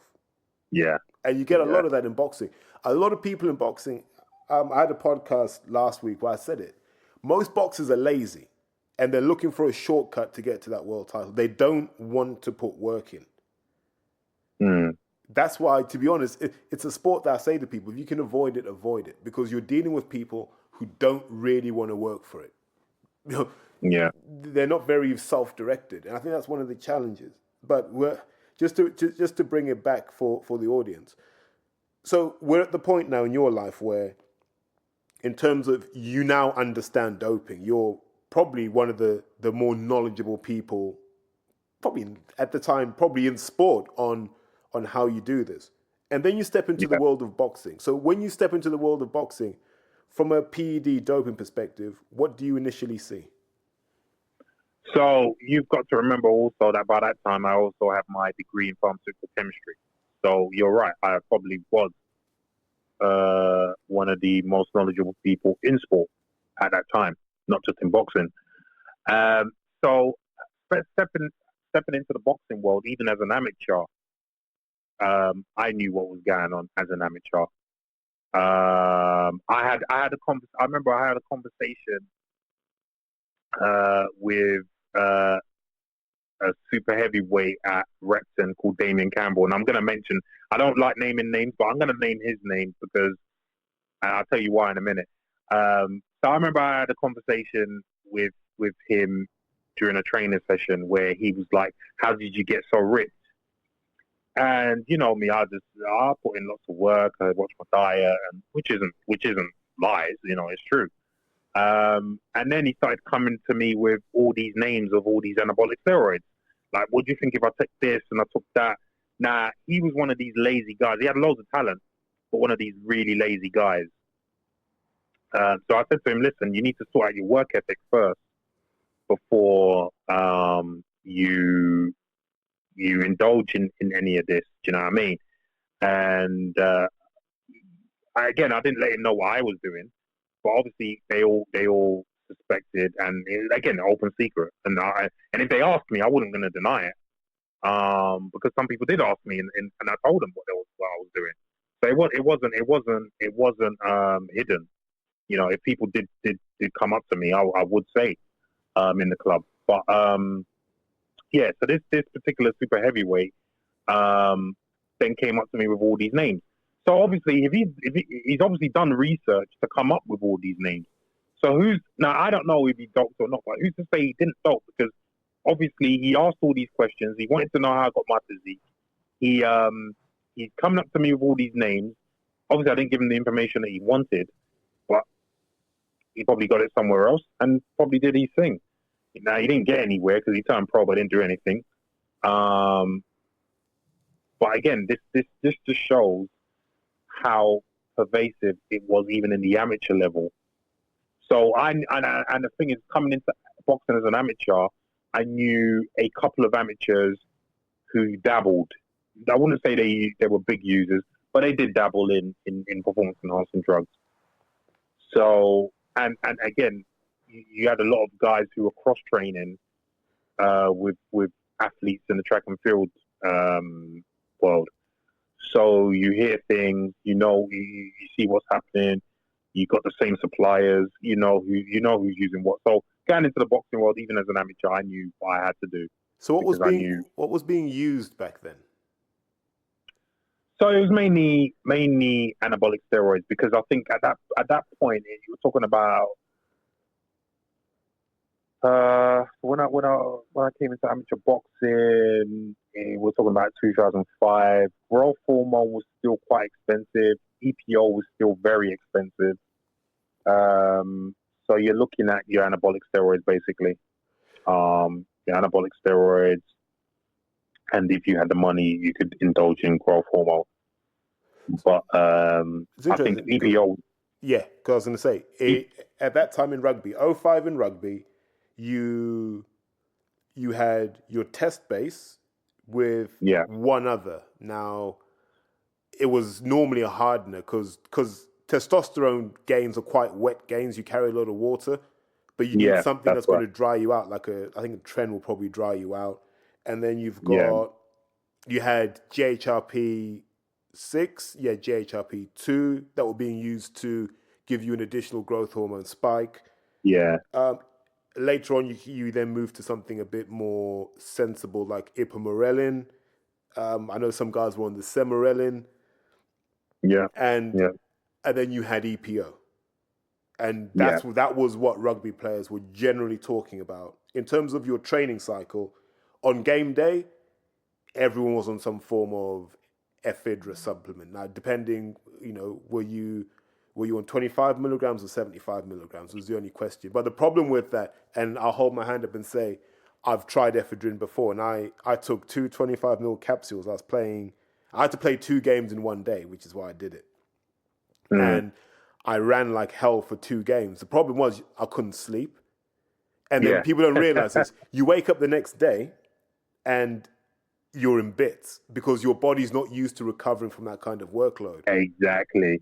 Exactly. I don't know if you remember also, another side effect of it is that, and that they use it now for that, is you didn't feel like you wanted to eat at all. Nah, not at all. Yeah. Yeah, your appetite was just completely gone. And that's why a lot of people using it. I've used it as a diet aid. And in fact, it used to be sold in fat burners as a diet aid Yeah. until they banned it, because obviously a few people were silly and had heart attacks with it. Um, but yeah, it's a very, very good diet aid as well as a performance enhancing drug. I remember I broke a few personal bests in not only in the gym but on the track with ephedrine. Because you remember, Um, I tell you where I got it from, how I learned about it. Do you remember Solomon Warisa got done for yes, Up up Your your gas. Gas? I actually know. Well, I used to know Solomon quite well. I used to know Solomon, and an interesting postscript, prescript to that story. And I'm very friendly with this guy, and I actually see him now and again, even now, in Ilford. But guess who gave Solomon that up your gas? I have no The idea. well-known British athlete, John Regis, Dalton Grant. Remember Dalton Grant? the high jumper. Yeah. It came from Dalton. Dalton's a really cool dude, by the way. He's so cool. And I only say that because I think it's quite common knowledge amongst athletes anyway that he gave it to Solomon Roriso. Yeah, but yeah. That's where it came from. Yeah, And I think like I was doing A levels at the time when I did the ephedrine thing, and then like that's lived with me forever. I'm sure I have a bottle here somewhere, just in case I ever have to lace the boots on again, and I feel tired. I'm like 50 milligrams, man. We're in because yeah, and but it comes back to the point that there are no secrets in this thing, man. It's just about whether you're in something where the stakes are high enough for you to take something. right. That's how I look at it. Like if I'm just going to play rugby, or if I'm just going to jump in and do 4 rounds with Dominic Akinladi like the old days, I'm not going to take anything for that because I'm like I can get through that comfortably. Yeah. But if you tell me Yeah. there's 50 grand on the line, I'm like I can't take any chances. Mindset will change. There you go. And you just proved my point. When it comes to and this is why this issue is never going away from sport, ever, ever, ever going away, because money talks. Money talks. Wherever there's money on the line, you're going to get people willing to do whatever it takes to get it.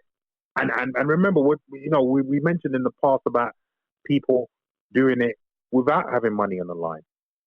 So if that's the case, think about what other people who have money on the line are doing, and what people who are trying to get to that level are doing. And this is why it kind of does annoy me occasionally when I think about how people are not really comprehending what's going on and just having their heads in the cloud basically. Despite everything that's gone on over the years, and all the different scandals and so on and so forth, And the thing that frustrates me is because I think we've reached an interesting point. Because I think what you've done now is you've shown that it was there in athletics, it was there in the amateur scene when it comes to boxing, and that doesn't surprise me because I see people now when I watch amateur bouts, I watch them and I go, that doesn't feel like what I'm used to seeing over 3 rounds, and you see it. Look, I've had people come in my gym, and in the back of my mind, I'm like, I don't think you're clean. But I have to train you because you pay your subscriptions and you're a member of this club and you box for this club. But I'll look and I'll go, I don't think you're clean. And then what happens subsequent to that when they step away from the sport and now there's no moral compass or anything like that, then you start to see the weight come on and you're like, okay, right, okay, there you go. Now you're being who you are. Because let's be honest, Larry, if we look back at the people we enjoyed watching box, how many of them failed tests? Holyfield failed. Roy Jones Jr. failed. Antonio Tarver failed. James Toney failed. Yeah. Shane Shane Mosley. Shane's an interesting one because I remember Victor Conti doing the video going, "No, I showed Shane how to inject EPO. No. Don't believe anything Shane says. He did this." And you know if someone's taking EPO, that's the end of the line. That's not even the first thing they've done. No. You need to be in the game a while to progress to EPO. Yeah, and I look at all these guys, like, you know, people forget Vitaly. The reason, I think, I never know if this is an urban legend or not, but the reason Vladimir Klitschko did the Olympics was because Vitaly got pinged. Yeah, and that's not an urban legend. That's documented. It's true. That's absolutely true. And this is why when people tell me Vladimir's clean, I'm like, really? Well, if his brother was using in the Olympics, why would you think he was clean now? And an interesting story about Vladimir and David Haye in the David Haye fight. I actually did some security for David Haye in the press conferences to those fights. To that fight, sorry. So I went with him to Germany and the press conference in London. And I heard an interesting conversation between Adam Booth and someone else from Vladimir's side, and basically the gist of it was that there was going to be no testing for that fight. And then I questioned Adam on that. I said, "So what? There's no testing?" And he was like, and he laughed, and he was like, "No." So make of that what you will. Wow. And I don't mind saying that because that is the honest to God truth. That's what I heard. I'm not saying that David used. I'm not saying that Vladimir used. Although if you ask me what my opinion is, I'll tell you my opinion. But I'm not saying they used for that fight. But what is your opinion? A world title fight and there's no drug testing, yeah, something's up.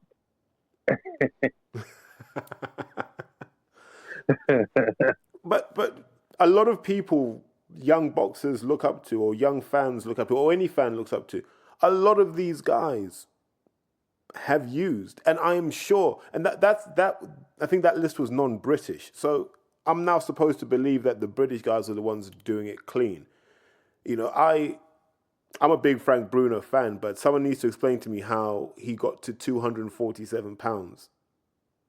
Like, because his debut weight was nowhere near 247 pounds. And Frank was a big guy back then. Yeah. And, you know, exactly. These red flags, and I say to boxing fans, look for the red flags. Because exactly. Frank was, when he retired, he was about 17 stone 10, 17, 11, I reckon, when his fighting weight was.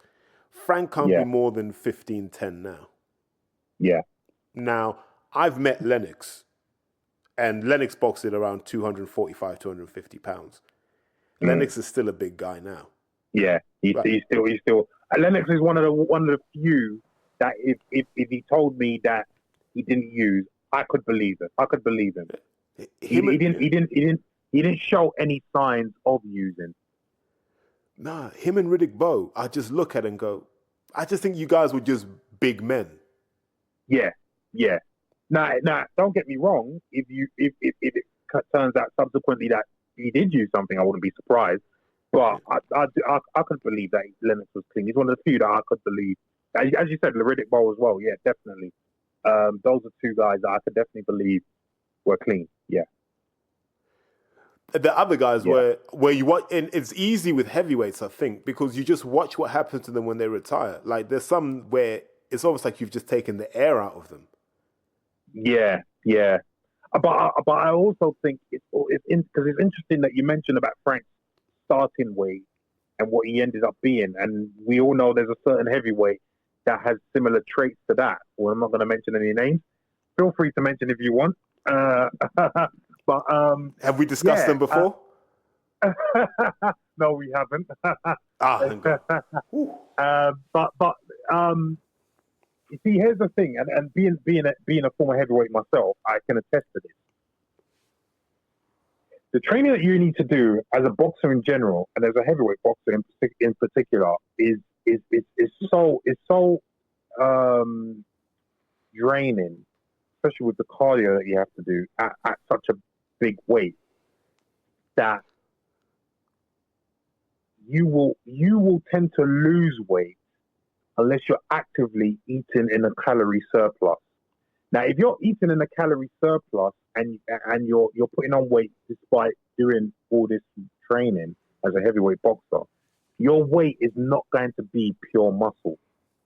Your weight is going to be a mixture of muscle and fat. So it's a very suspicious, and you could see it from even from my physique when I was boxing. You could see it there. It's very suspicious when heavyweights are able, despite the huge amount of training they're able to do.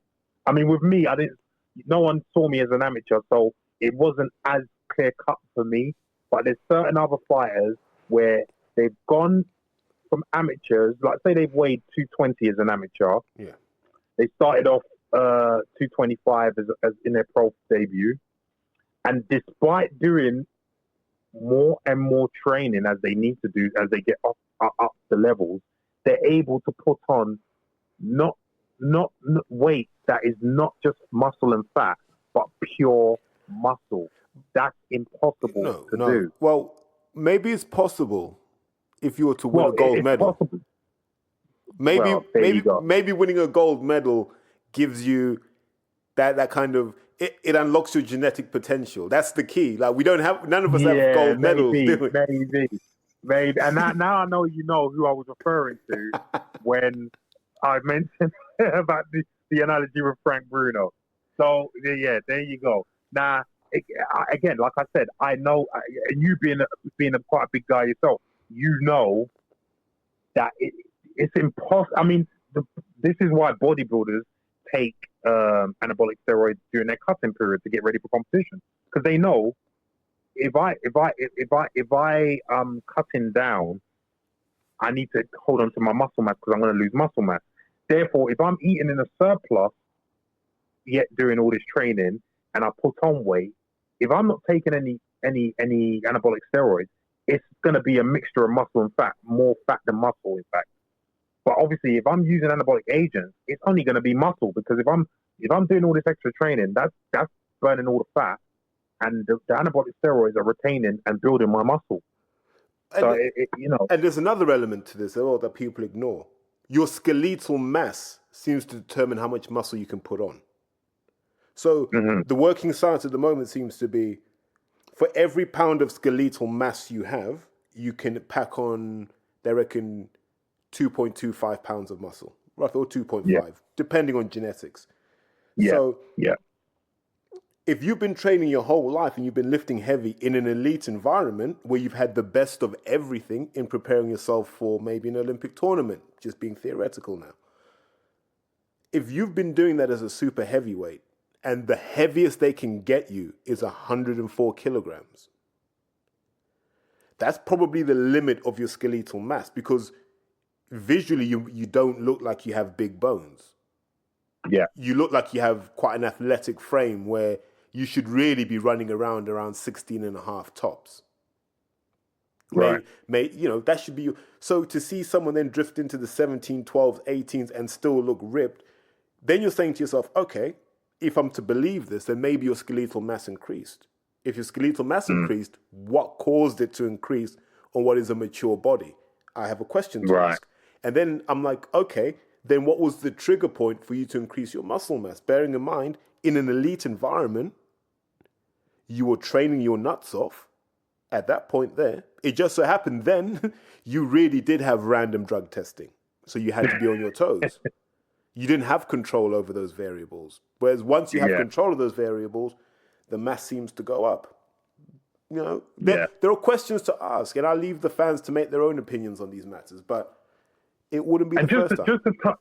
Just to touch on, because you mentioned round the clock random testing. People are of the opinion that, that's the gold standard. There's no way to get around those tests. And I'm here to tell them that, fortunately or unfortunately, there is a way to get around it. Now, what people don't seem to understand with the the testing protocol is, even though they say round the clock, they have to give you what's called rest time. So between the hours of, I think it's 11, depending on which organization, because there's BARDA, there's, UCAD, whatever. Depending on the organization, between the hours of 11 p.m. and either 6 a.m. or 7 a.m., they can't come for you to test you. So, and the cyclists were the first ones to develop this protocol of microdosing. So basically, what you would do in that time period was you would take the very fast-acting compounds. So you're talking about your growth hormone, because that'll be in and out before the morning. You're talking about your testosterone suspension, that'll be in and out before the morning. You can take your IGF, because they still can't test for that. So that you would take all the fast-acting stuff, even EPO you can take, and that'll be out before the morning. And you're able to take this in dosages also that wouldn't show up in a test, most likely, even if they did come within that period of time. So obviously it's not the ideal protocol, because obviously you're limited to the amount that you can take and the drugs that you can take, because obviously you have to take only fast-acting drugs. So your decas won't do in this scenario, but you can still dope and get some benefit. So for instance, testosterone suspension is in and out of the body within 2 to 3 hours. So if I take that at 11 o'clock at night, by the time 6 o'clock in the morning comes, that's out of my system. They will never be any the wiser. Growth hormone is the same thing. But in fact, growth hormone is in and out of the system within the hour.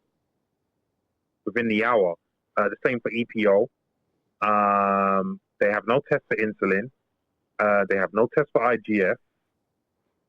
So as you can see, it's and we're not even including all the designer steroids, i.e. Balco Labs, that can be done, if you've got the right chemist and a good amount of money.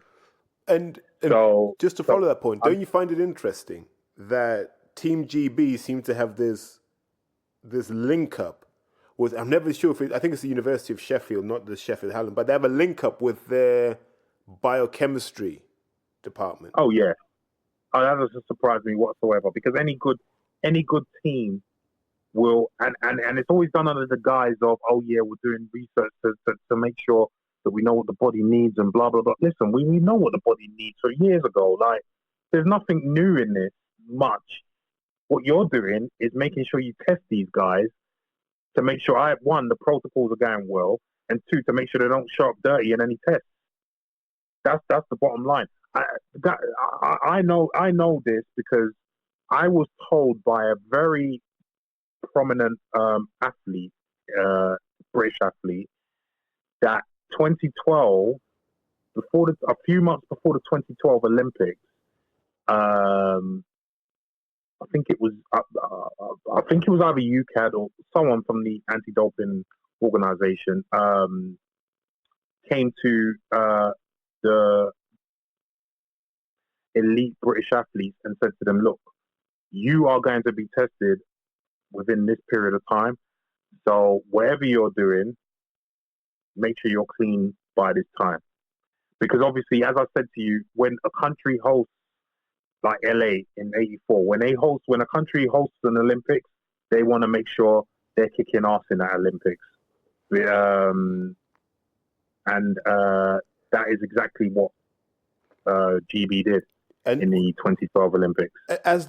Remember Barcelona? There was that guy, Fermin Cacho. Did he run the 800 meters? Yes, I do remember him. He was rubbish before. He was rubbish after. And in the Olympics, this guy won a gold medal. Yeah. And over the way he won it as well. He came out of nowhere. Literally, the last 50 meters, he came out, and if I remember the race correctly, he came out and won it. Yeah, and everyone was like, I can't believe who is this guy? Yeah, but it's crazy. It's crazy, and again, this is why this issue is never going to be resolved unless they allow, as you said, athletes. I subscribe to your way of thinking that they should allow athletes to use performance enhancing drugs. But with me, I subscribe to Charlie Francis' way of thinking about this. For people who don't know, Charlie Francis was Ben Johnson's coach, and very smart man. And he said that, look, the ethos of the anti-doping organizations all around the world is to create a level playing field, and A or B, protect the athlete's health. Now, we know that there is no such thing as a level playing field. There is no such thing. It's a fallacy. I mean, you've got athletes who are more genetically gifted than other athletes. You've got athletes who've got more money than other athletes, so they can afford better equipment, better training facilities, better coaches. So there's no such thing as a level playing field. That's a fallacy. So if everyone has access to performance-enhancing drugs and are allowed to use them, that then levels the playing field. Because also you have individual genetic responses to these drugs, which could be better than others. So again, it levels the playing field. Then, if you only allow the athletes to use the hormones that are naturally made by the body, so then you're talking about testosterone, growth hormone, and EPO. That's it. The rest are not allowed because these have a good clinical safety profile and they're made by the body. So you then protect the athlete's health because then you can monitor the athlete's health markers. And then what you do then is if their health markers, like, your liver enzymes are too high, you can ban them for that. And then you can make sure that they come back healthy. So that way, you protect the athlete's health and you create a more level playing field. I mean, it'll never be level, but it'll be more level if that sort of scenario happens. But I think the risk is the cheating is so efficient and so effective. You're effectively trying to bolt the stable door after the horse has bolted. Like I think the first thing you have to do is you have to sort out the testing. Like, there's no point in saying we're an anti-doping body when so many people are getting away. Yeah. And I think we talked about this earlier. The worst, if I'm sat in UCAD, the worst thing that can happen for me is that we catch Joshua doping. Like, I would just say to people, listen, don't bring me that problem, please. Do not bring me that problem because we've only got this much money left for the rest of the year. Okay? Yeah. And I do not want that court case. So whatever you need to do to make sure that he's clean, you go and do that. And I know it sounds, people say, you're just being negative. I only used him because he's probably the most bankable star in boxing. You could substitute him with Fury, Eubank Jr., Dillian. It doesn't matter to me. I don't want to catch any of these guys because it's just going to be so expensive dealing with them. Well, we only have to see what happened with Dylan's case to see that's true. Yeah. You make enough noise as a lawyer. Well, and contrast it with Liam Cameron's case. Right. Where Liam Cameron was done for recreational drugs and given 4 years. Yeah. For what the experts themselves said was a tenth of a line. Because what he was saying was that he took it inadvertently. So he didn't know that he was taking it. So and they said that because of the amount, his story is probably plausible, but they're still going to ban him anyway. He didn't have lawyers. Had he had someone who says, do you know what? I'm going to see this case through till the bitter end, he'd be boxing now. Yeah, 100%. I mean, look at the Tyson Fury case. They were so worried about being bankrupted by Dan Sport with Fury that they settled. And they hadn't banged to rights. But you know what? Yeah. Everyone laughed at me when I said, like, the instant I found out that he had popped for Nandrolone, I said, this guy's going to serve a shadow ban. They'll make out I was like, there'll be all this drama around him. He won't be fighting. He'll be doing this. He'll be doing that. He's just serving a shadow ban. And then Yeah. they're all going to shake hands at the end of it and go, right, you can go back and box now. Yeah. Because, like, just some of the messages I received around that situation was, it wasn't a case you could fight and win. You were literally just hoping you could make enough noise that UCAD would just go, we can't be bothered. And Yeah. it looks like Dillion's camp learned from that and went, get the lawyers in early, flood UCAD with lawyer letters that come in at 200 quid a pop. Bang, Yeah. bang, bang, bang, bang. Until you go, listen, we can't afford this. We need to find a way for it to go away. Yeah. And it's sad that we're there. But then let's go back to Operation Puerto in Spain, right? When they found the cyclist, the doctor in Barcelona, he was in Barcelona, wasn't he? The doping doctor, and he had all the blood bags. So they raid this guy's practice. They get all these blood bags, and there are a load of cyclists, which we expected. But what was very strange about that was the first people to go for the injunction were the Real Madrid lawyers and the Barcelona lawyers. Yeah, exactly. Immediately. You cannot publish the names of the samples that were discovered. Even now, WADA cannot, like, essentially they've gone, right, we've tested them, we know what's in them, we cannot tell you who's got what. Yeah. Because the lawyers said, nah, this isn't for public consumption. You weren't looking for these footballers. Interesting postscript to that story as well.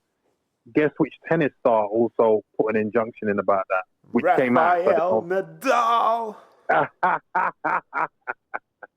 And have you seen subsequently to that, his performance has dived and his physique has dived as well. Yes, and he's been getting more injuries. Yes. But don't forget who his uncle was. His uncle was Miguel Angel Nadal, who was a centre-half for Barcelona. So it's not new to him. Yeah. You see, and these are the things people don't want to talk about. They don't want to talk about the fact that there's doping in football. And we didn't even touch on it in boxing. One of the things that's happened in boxing actually is people now just have therapeutic use exemptions. Yes. That's what's happened. That's where the doping's at now. It's in the TUEs. Yes. So that's how a lot of people are getting away with it. Yeah. So to be an elite athlete right now, as a male, you need to suffer from hypogonadism, you need blood pressure issues, you need a weak heart, and if you've got asthma, perfect. You also need a low red blood cell count, ideally. These are the things you need to be an elite athlete. Yeah. Now pause for a second and remember what the kids at school who had that stuff were like at sport. They were the ones that always got picked the last. But now they're world champions. None of this makes any sense. It doesn't compute at all. At all. And so boxing fans don't like, I sit here and I go, if you just look at like our time in the sport, if someone said to me Calzaghe doped, I'd nod my head and go, it wouldn't surprise me. I can't be definitive because he never failed a test. It doesn't surprise me. Enzo Macronelli failed a drugs test, and they have similar styles and a similar high output style. And Joe carried that into his late 30s. Yeah. So I have question marks. Ricky Hatton, from fat to fit in those timescales, and he'd always say, I just worked super hard. And I'm looking and I'm like, nah. Yeah, I have no doubt he used. I have no doubt whatsoever that he used. I've heard some stories, some very credible people, and no doubt in my mind that he's used. See, and I wouldn't be surprised. And he's one of the nation's darlings when it comes to boxing, but I wouldn't be surprised.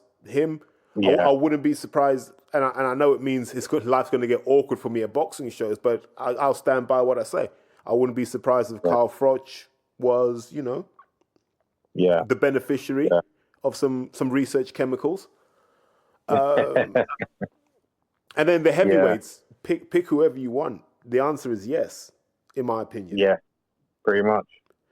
Because, and you'll know this because you're, being a bigger guy, there's a certain load that you just cannot do in a sustained manner. Your joints won't let you. Yeah.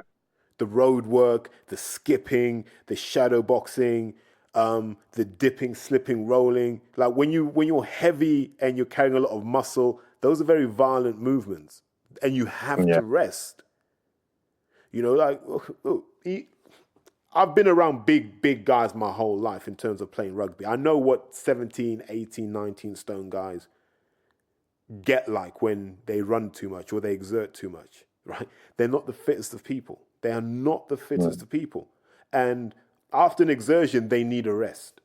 Like, Yeah. you know, I remember I was at, and I'll say it because I was at the Harlequins end of season do.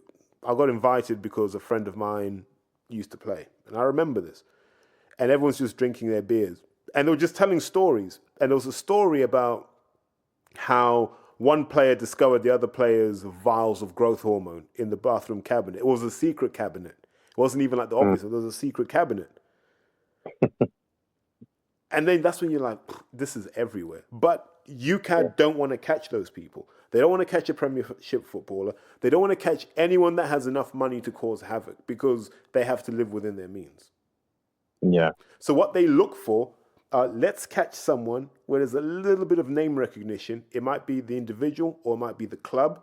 A little bit of name recognition, and it shows we're doing our job. We don't want anyone too big, just someone here.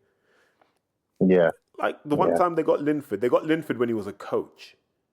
Yeah, exactly. When he was semi-retired. Yeah, he did it. Yeah, exactly. And you're like, what, then you're like, why was Linford doping anyway? That was my question. I was like, what? Yeah, but Linford, and I know this because of the circles I was in when I was in track and field. He was quite vain because he was quite a big muscular guy. Yeah. And obviously he wanted to carry that into retirement. So hence why he would, and he still looks in good shape now. So it wouldn't be surprising if he was still doping now. But obviously that was the reason why he was still doing that at that time. So I want to come back to this statement that Hearn got offended by, where you said 90% of pay-per-view boxers are probably doping. Yeah. Why? This guy put on a heavyweight card where I don't think there was anyone clean on there, thank you. Thank you. And that was pay-per-view. That was pay-per-view.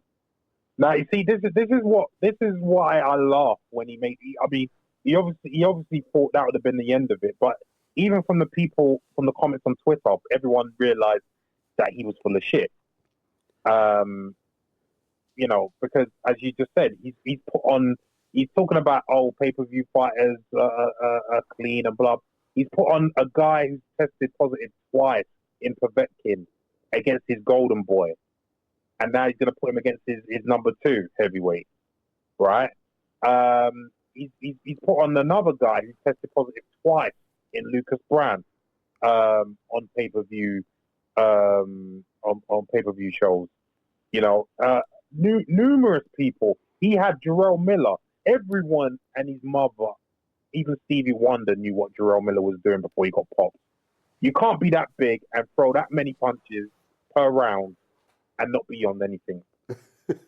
So, for me, Hearn wants deniability, but he knows what's going on. He had Luis Ortiz, But there you go. Another one. So, Kid Galahad. Again, this is... Yeah. Billy Joe. He's down on you know what I mean? You can reel them off. He's collecting. Do you know what it is? It's like he's collecting dopers, isn't it? Yeah. You know what I mean? And again, I ain't got nothing against these people. You do what you want to do. But if you, as Eddie Hearn, are going to be an anti-doping advocate, but then you're putting on guys who have not only failed the test once, but twice, you didn't need to be questioned about whether you're really about anti-doping or not. You know what I mean? Well, no. But if you remember when Dillian had his issues with UCAD, and Hearn would just refuse to talk, and my question at the time was very simple because he'd always go, "It's a legal matter," and I'd pause and I'd go, "Wait, it's not a criminal matter because no laws have been broken." Exactly. for it to be a civil matter, he would have to have failed the A and the B sample, and he'd have to be banned. Otherwise, there's no legal matter to answer. Someone would have to initiate legal action for it to be a legal matter. No one seems to have initiated any legal action. Therefore, it's not a legal matter, which means, Eddie Hearn, you can talk about it. It is not under any restrictions. And you see, the fans bought into this because no one asked the question, what legal matter is it? Right.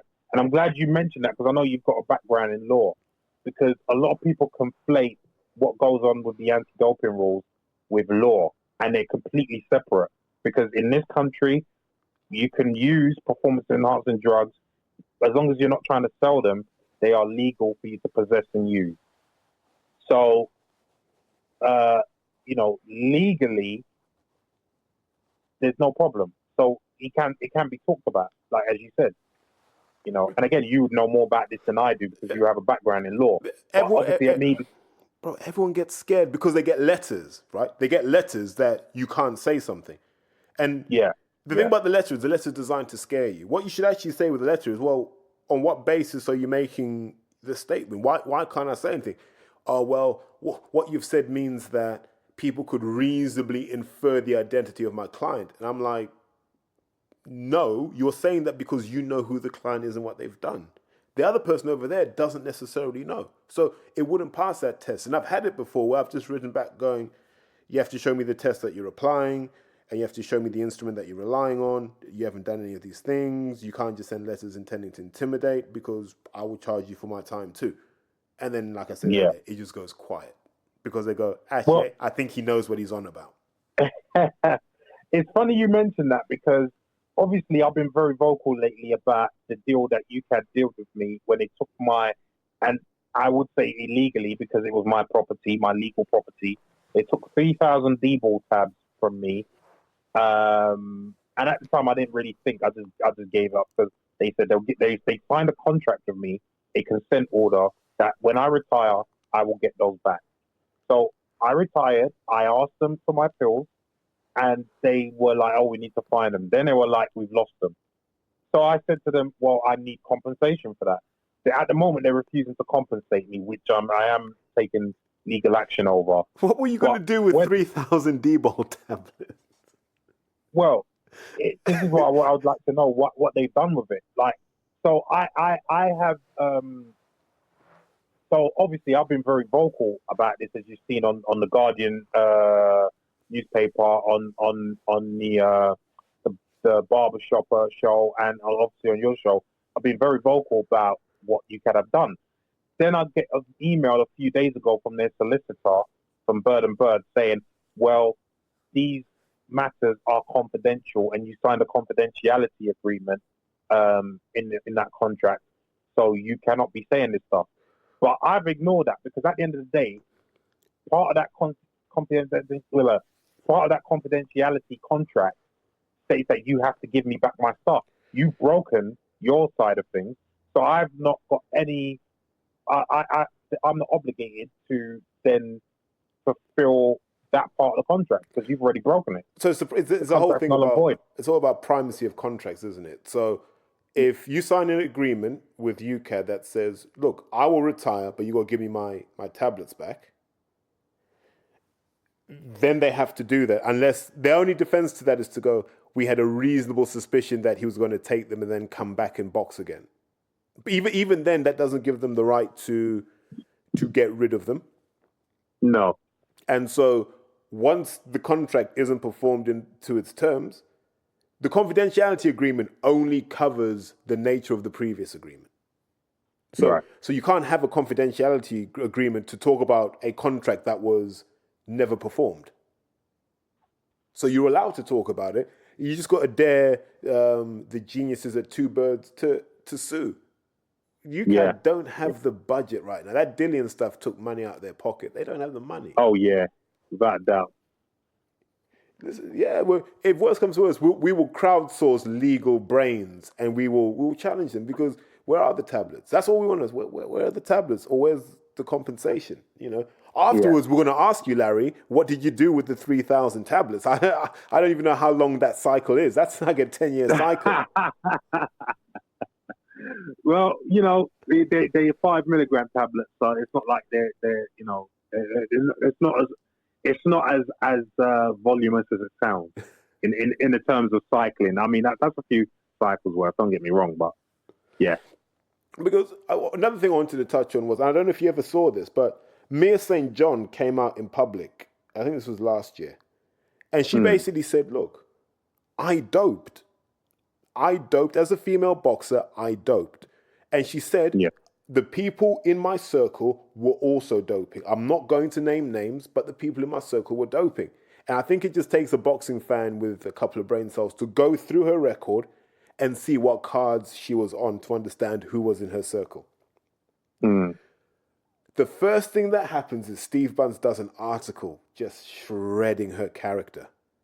Like shredding. A woman who had 65 fights. Let's be clear about it. 65 professional fights.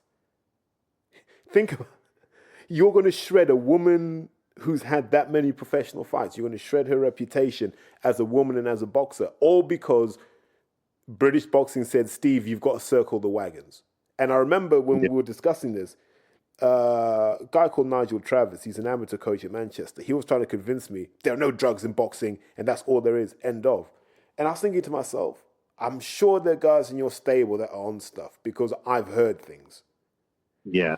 I've heard things and I've been in camp with some of these guys and I'm not convinced that they're clean. But I'm not convinced anyone's clean anymore in any sport. Like we talked about Wade Van Niekerk and like people, we need to be honest as fans. And I say this, I just love watching freaks. Now, I have no concern for their health. I have no concern for their well-being. I'm paying a ticket to watch freaks. It's why I can watch powerlifting. It's why I can watch strongman. Because no one's trying to pretend that they're clean. I'm like, nah, you guys are freaks. Like, this isn't natural. But I'm being entertained, so I'm okay with it. Yeah.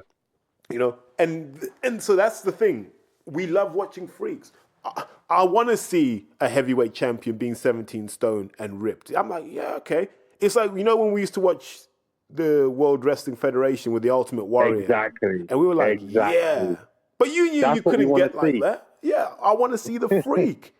And we all need to be honest as fans and say that. So you were right. 90% of people on pay-per-view doping? I'd say so. Let's go through the biggest names in boxing. Canelo. Popped. Yeah. That's a matter of fact. There are enough suspicions over Joshua now that it's going to get hard for him to go his whole career without, questions still being asked. Right? Yeah. Tyson Fury. It's a matter of public record. Who else is a big name? Dillian White. Popped. We're now not saying there was nandrolone in him, which is a strange, with all the sophistication in doping. It was Debo. Was it? Yeah, it was Debo. Wowzers. It was Debo. Yeah. Were they your tablets? Is that where they were? Well, you'd have to ask you, Candy Dolphin, about that. You'd have to ask them about that, mate. But see, but we're going through this list now, and so you're like, okay, so everyone's popped, like Jesus Christ, there ain't no stopping us now, is there? God, so even the guys in the 90s. If someone told me, and I'm not casting aspersions, but if someone said to me that collection of middleweights and super middleweights of the 90s were doping, I'd probably believe that too. I'm just so jaded now because of what I've seen and what I know. I remember I got a text message from a girl I know, and she's a rugby player, but she's done a few white collar fights, and she was basically telling me that she had to go to the doctor because her whole hormone system just collapsed, and she had to go and be honest with the doctor. And she was telling the doctor that she was taking Winstrol. my God. So she's taking Winstrol. I can't remember the dosages, but she's taking Winstrol and she's taking ipamorelin as well, so as a growth hormone peptide. And so I'm thinking to myself, is this happening in boxing as well on the female side? Because if it is, God help us. Yeah. Because you look at some of those physiques, right? And I go, they look like the physiques of the female runners who are popping anyway. Right. And we come back to the whole thing what we said before. What I see in athletics is normally mirrored in what I see in boxing. Yes. Yeah. So now I look at the female boxers and I'm like, who's actually clean? Because there's certain gyms and they'll say to you, look, you're talented, but your strength's low, your stamina's low. And they'll go, well, what do you want me to do about that? I do all the road work I can. It's like, that's not enough. And that's when you get the invitation to the dark side, isn't it? It's like, Yeah. you have to do something about it. What do you mean? You have to do something about it. Okay, what would you like me to do? That's better. And then you get given your medicine, you get given your schedule. This is what you have to do and when. And I suspect what happened with Dillian was he got his days wrong. Yeah. That's what I suspect. He just chose the wrong day to eat steak. It happens. But I think the female side of doping is the one that worries me, because in athletics I think it's well understood and well managed.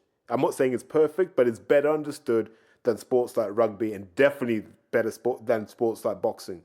Because I wouldn't be surprised if they've got the women on male type microdose cycles going, yeah, well, if it's good enough for him and he's lighter than you, you take it. And I can imagine that's happening. Yeah. And with the influx of female boxers in this country now, and the fact that it's becoming more popular, hence more money, you're going to see an influx of women doping, and then women probably getting caught as well. Which I think in the years to come, people are going to see that more and more. Yeah, and it shouldn't be a surprise, because, like we've said, if you're in the right circles, you're almost surprised everyone else doesn't know. Yeah, because it's so brazen. It is literally like, well, you try this. I've been at a rugby tournament and I've seen a bottle of Anavar drop out of a bag. Oh, that's funny. That's hilarious. And poor girl, she played rugby for Ireland actually, and she was like, no, I just dropped my supplements, and I was like, no, I know what Anavar is, right? A little bit more than the supplement. Cut the bullshit. Now look me in the eye and just pray that I don't talk to people about this, because I've seen this with my own eyes. She probably thought that you're using, so she probably didn't care. Mate, not with the belly that was hanging out at the time, mate. Wow. Mate, you know, I survived that tournament on just experience. I just put myself in the right places. I was like, there's going to be no running in this tournament. live off experience. Experience, yeah. So it matters. Just to, you know, because I think your career is fascinating, because you came out of a gym where, if you take a snapshot from 2009, the heavyweights in that gym, everyone's kind of had vastly different careers, right? And I don't want to name names. The audience can research for themselves. Of that camp that you're a heavyweight in, was this knowledge being shared? But you say camp. You mean when I was trained by James Cook? Yeah, so just that environment. So not necessarily the camp as in you're all in it together, but, you know, everyone's kind of around each other. Yeah. I have to admit, it wasn't. In my case, it wasn't. But I think that's only purely because there was no central guy doing the protocols for everyone. I was doing my own thing, because obviously I had the knowledge to do that. So I didn't have to involve anyone. So I think purely because of that, not because I think any of the guys were clean. I'm not saying they weren't clean. I'm not saying that they were doping, but I don't know. But what I'm saying is that I didn't share any information with them, because I just thought it wasn't necessary, because I'm doing my own thing. I'm using my own knowledge to further myself. But I do know that they knew that what I was doing. They knew. I mean, I remember. You know, James Cook has been in this sport for years. And I remember him holding the pads for me, and he goes, he stopped the pads for a minute, and he said, you know what, Larry? Do you know that out of all the boxers I've trained, you're the only one that's able to move me backwards when you're hitting these pads? And he will say certain things like this, and then he wants to turn around and say he didn't know, he didn't have an inkling that what I was doing. That's yeah, that's hard to believe. And then, from your perspective, did you ever offer advice to boxers? So, did you ever go, look, if you got a fight coming up, here's what you want to do, or were you just like, nah, it's not my thing? Yeah, I always steered away from offering advice. Again, I always told people to make their own mind up, because here's the thing with me, because of the knowledge that I have to realize that that people might not be as healthy as I am, so therefore they might have health problems, which means that they can't use certain things. They might have high blood pressure. They can't use Anadrol, for instance, which increases your blood pressure like mad. They could have liver problems, which again negate using any oral steroid. They could have diabetes, which negates them using growth hormone. So I always stayed away from giving people advice. I'd always tell them to go on the internet and do their research. There's plenty of information out there nowadays. So I always tend to steer clear of that, because I never want to put myself in a position where someone hurt themselves and then they could blame me. No, 100%. See, I get that, because we've never really had. I think we've kind of had it on a small scale. So I know in the Northwest there were certain gurus when it came to stuff like this, right? Yeah. And they're known, and a lot of the top boxers from that region use them. And I've heard them interviewed on other podcasts, and those questions weren't put to them, but that's okay. And I don't know if you have that kind of knowledge in London, but I know definitely in Yorkshire there are guys who provide that knowledge, and I've heard mud slung at the Ingle camp before, which you kind of normally say, it's just rumours, but then Kid Galahad failed, so you got to ask yourself, and Billy Joe did when he was up there as well. So you got to ask yourself, what's going on up there? I've always thought Wales is just a drug problem in every sport. Oh yeah. Wales is just it lives by its own rules. Like the stuff that goes on in the valleys is insane. They probably have the best cycles because all they do is dope. Like whether you're there's nothing else to do up there. So they're probably experts. But we've never had these guys like we haven't had a British Heredia yet. We haven't had a British Conte yet. We haven't had a British Ariza, or even if you want to go further back, like a Mackie Shilstone. People forget what Mackie did with Evander. Yeah, with Larry Holmes, yeah. Holmes, Evander. They forget and they forget Evander and Lee Haney were best friends for a while. Yeah, I have plenty of stories about that, in fact. God, listen, the floor is yours. Because a good friend of mine, Terry Dunstan, has sparred Evander. In fact, he sparred Evander when he was getting ready for Lennox, and it was actually Lee Haney that introduced Terry to ephedrine, and that's when I found out for sure about Evander using EPO. Because if you remember, there was a thing about Evander having some sort of heart problem, and then all of a sudden that went away. Because it wasn't heart problems, he just overdid it with the EPO, and his blood got too thick, so his heart found it difficult to pump it around. Yeah, because he kind of retired for a bit, then unretired. Yeah, exactly. Just took a break, let the red blood cells clear his system, and he was good to go again. So, and then there was the whole Evan Fields. Do you remember that whole thing with him? Evan Fields, who lived in exactly the same house.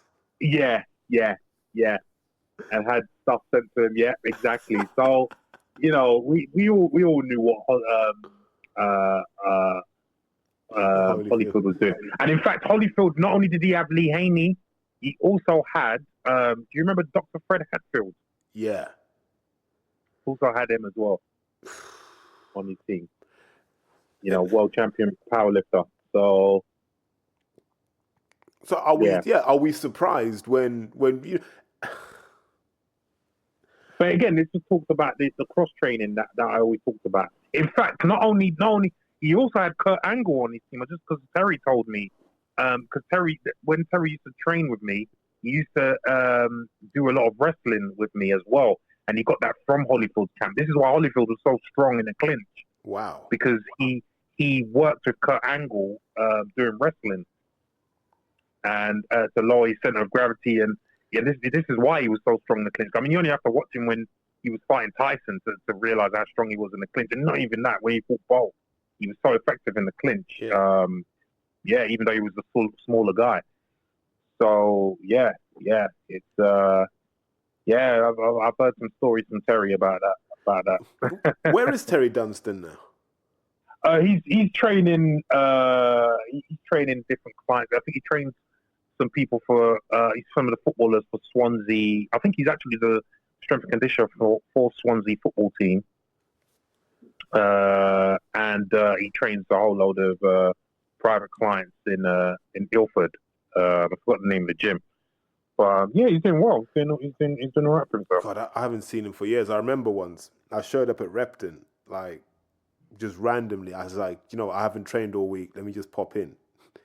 And I think he was the only guy my size in the gym. He's like, we'll do a few rounds. I didn't even know who Terry Dunstan was at this point. and a lot of people won't know this, but you got to go back and watch Terry Dunstan fights to understand what I mean when I say this. There was no point in me even throwing punches. Like, I was like, I'm hitting air right now. So my best bet is just to cover up and just wait for the bell, right? Let's not be stupid here. And we've all been there with Terry. there are only two people, like big guys, where I'm like, I'm wasting my time. He's one, Dominic's another. Where I'm like, I'm just wasting my time being here. Like at least just let me hit you. When you get to that, you're like, what are you getting from this, man? Just let me hit you. At least get some benefit from it. Oh man, yeah. Terry was one of the most talented boxers not to win a world title in this country. Definitely. I mean, a lot of people mention Kirtland Lang, and obviously he is one. But I think a lot of people forget about Terry when they mention Kirtland. Because I'm not disputing that Kirtland wasn't the most talented boxer to not win a world title, but Terry's definitely up there. I mean, he almost did win a world title. I forgot who he fought, but he was winning every single round when he fought for the IBF world title, and he then got knocked out in the last round. It's But you see, so it is. And what I love is this exact. I think that Holyfield story exemplifies one of the challenges when boxers get into camp. It's the analogy I use is like it's like a terrorist cell, right? Everything happens in the group, and then when that group is done, it doesn't spread. So whatever doping knowledge is in this group comes back together for every fight, and that's why you see the top guys tend to keep the same people around them. Yeah. Because exactly. You've got to keep people happy for a start because they can talk. And two, you want to know that you can just slip straight back into it, right? This is what we have to do. Yeah, I'm comfortable with that. We've done it before. Bang. Yeah. And I don't think anyone's immune from this. Like, I don't think, the greatest boxer of our generation, he's probably there. The number 2 guy, he probably took something. The Golden Boy probably did. But all of these guys, the heavyweights, most of them probably did. Yeah. And we're watching a lot of them now, these 40-year-old guys. And, at that age, you can't fight for 12 rounds. Because, number one, you can't be bothered. Like, people ignore the psychological effect of, when you've done something for long enough, actually, you get to a point where you're like, I really can't be bothered. I imagine Povetkin's like that. And so they have to get him into a state of mind where he's not like that. And, people underestimate the uses of drugs like Ritalin among elite athletes. Oh yeah, yeah. Oh, Modafinil's another one. say again? Modafinil is another one. Yeah. Yeah, yeah. In fact, I remember Kelly White, who won the world championship in 100 and 200, I think 2001. Yeah. She got caught with modafinil. No, Yeah, no yeah. exemption, no prescription. Well, she tried that was her excuse, but then they found the whole training group was dosed with modafinil, so that didn't wash. And all this stuff, like, your Ritalin drugs, um, this new whole thing of nootropics. And now, Yeah, if you look where the research is going now, they're trying to find plant compounds that can give you similar effects to yeah. what the PEDs give you. Mm, So I know there's one that they're trying to get from the tomato skins of green tomatoes called tomatidine, which they yeah. believe might have anabolic effects. Mm. But they haven't been able to synthesize enough of it yet to really try. Or the holy grail now, the myostatin inhibitors, Oh yeah, the myostatin inhibitors. Yeah, yeah, where yeah. and that's where it's all headed now. It's all headed to, let's find new ways of doing it. So people are Oh talking. yeah. Oh, but we know where the next doping sort of what's the word I'm looking for? The next big thing in doping is gene editing. We know that now. We know that athletes have done it already, but they just can't test for it. But but You know? also but also I think the challenge with that, and my knowledge of genetics is limited, but it's, we may think something codes for, say, muscle growth, but we won't have all the elements that code for muscle growth. So we'll just see, okay, these 7 genes are responsible for muscle growth. But it may actually turn out that the trigger for those might be another gene further down the sequence. So you edit these 7 genes and ignore that one, and it can cause problems all down the chain. So it's You're not wrong, but as you know yourself, athletes are going to do whatever they think is going to help them. agreed.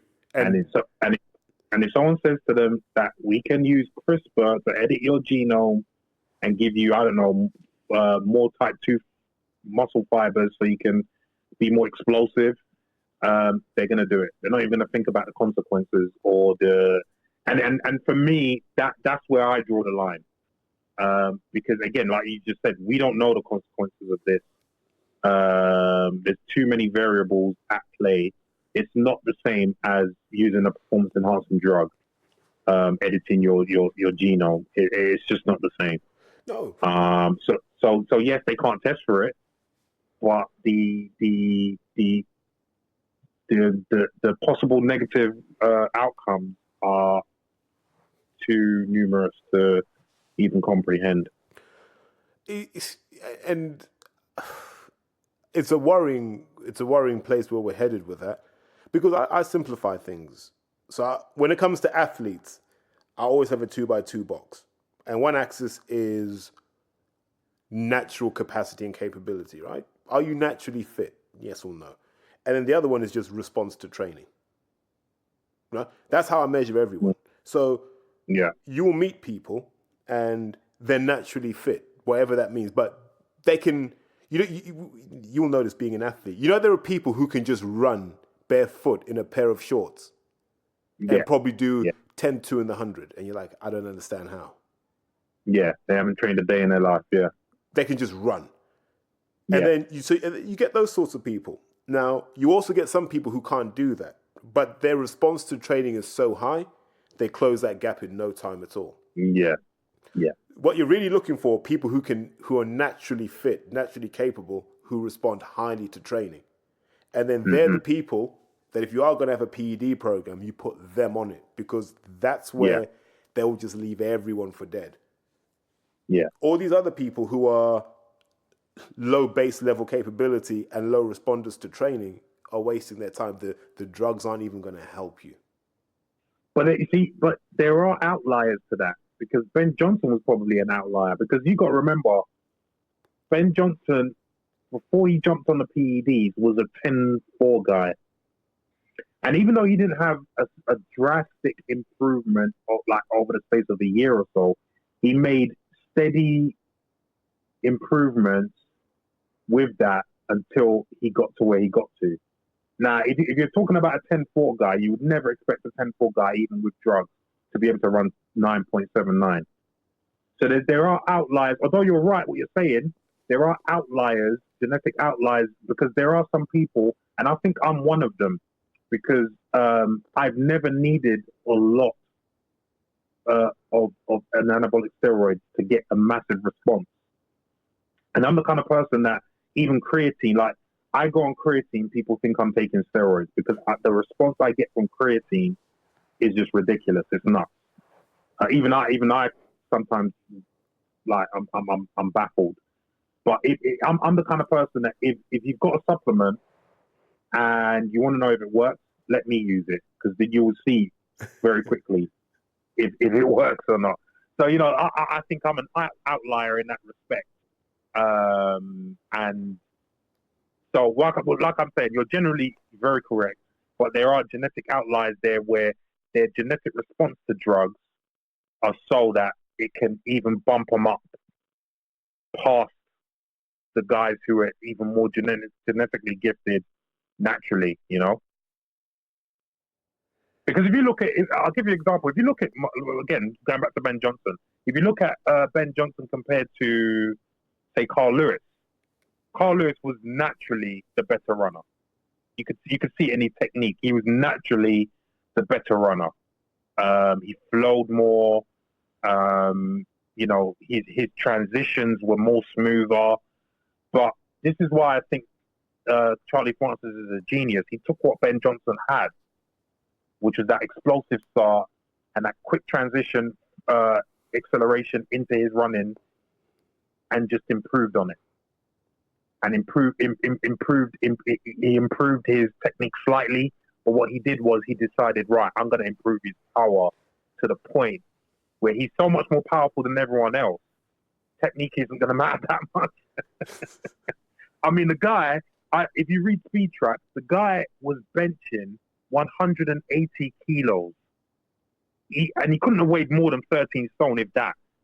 Ooh. He was benching 180 kilos. That is ridiculous strength.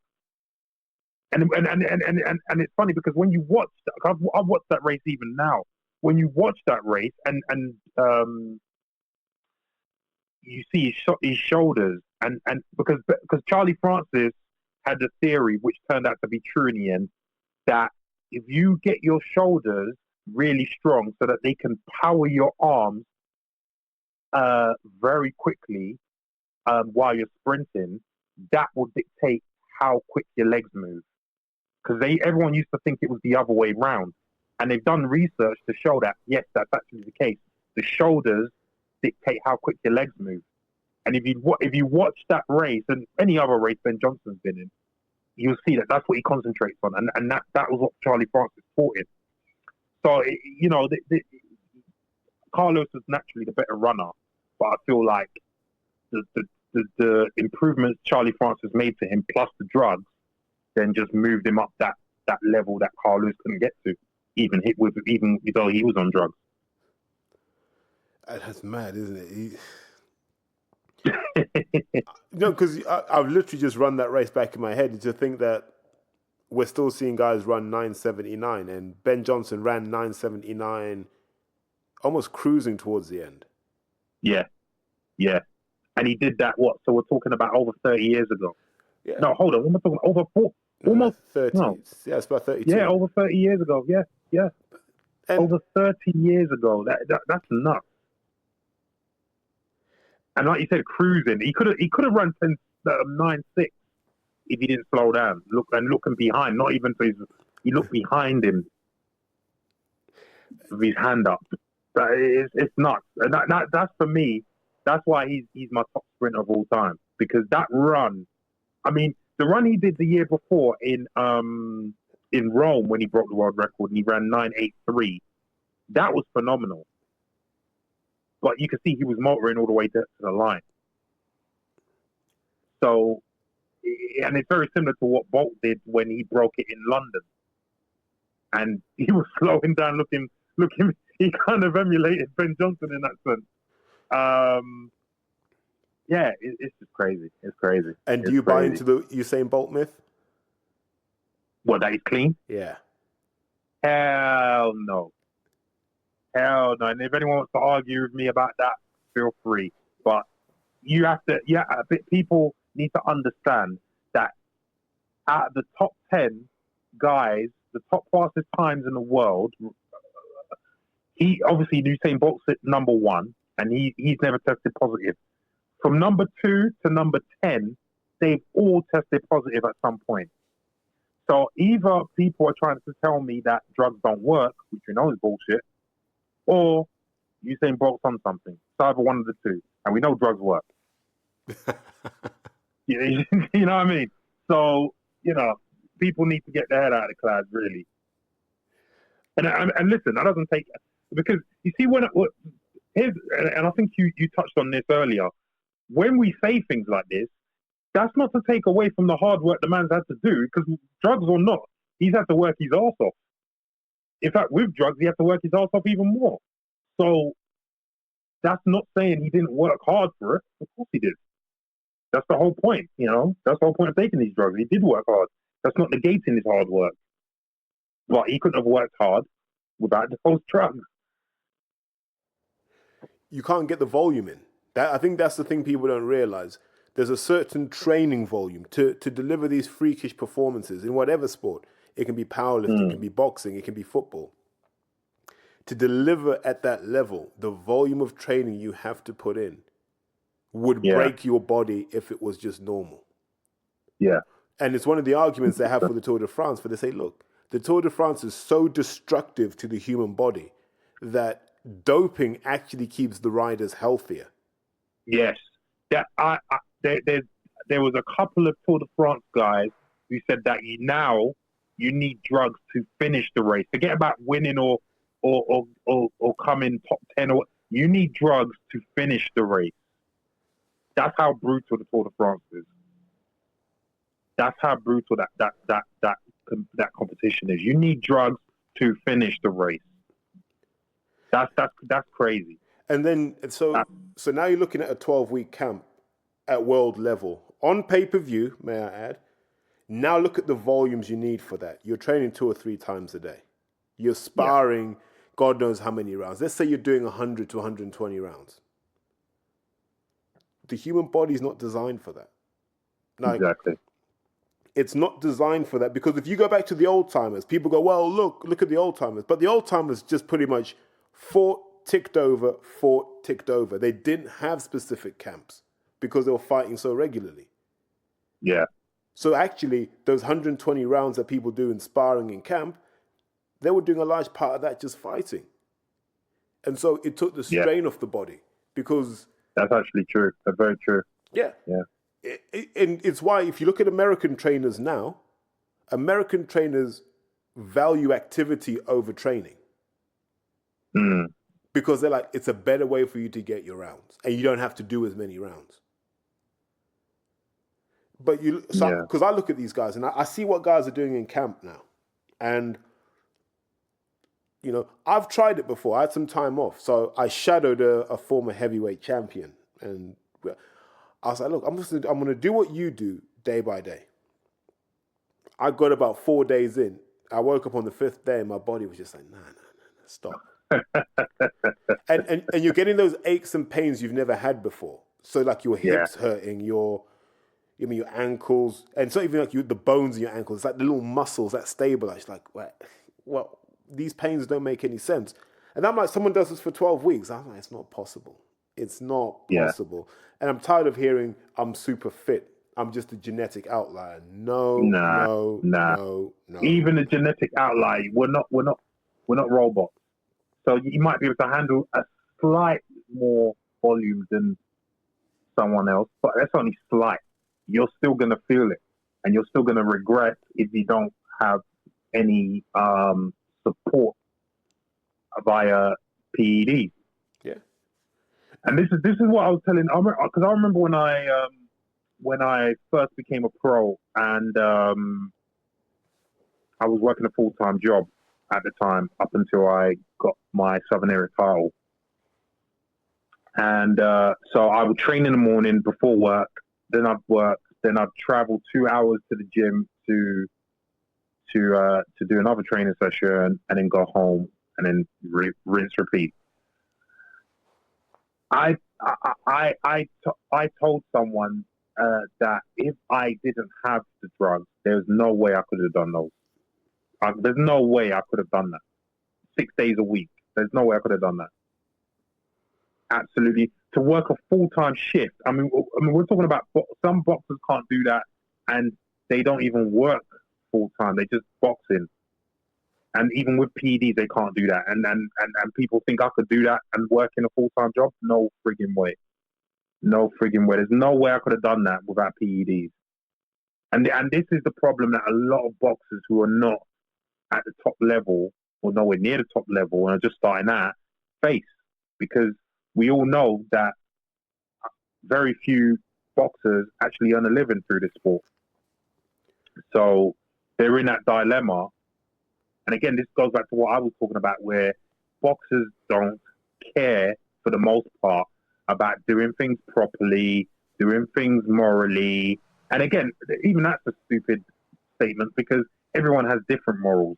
Just because one person has these sort of morals doesn't make them the right morals. That's your morals.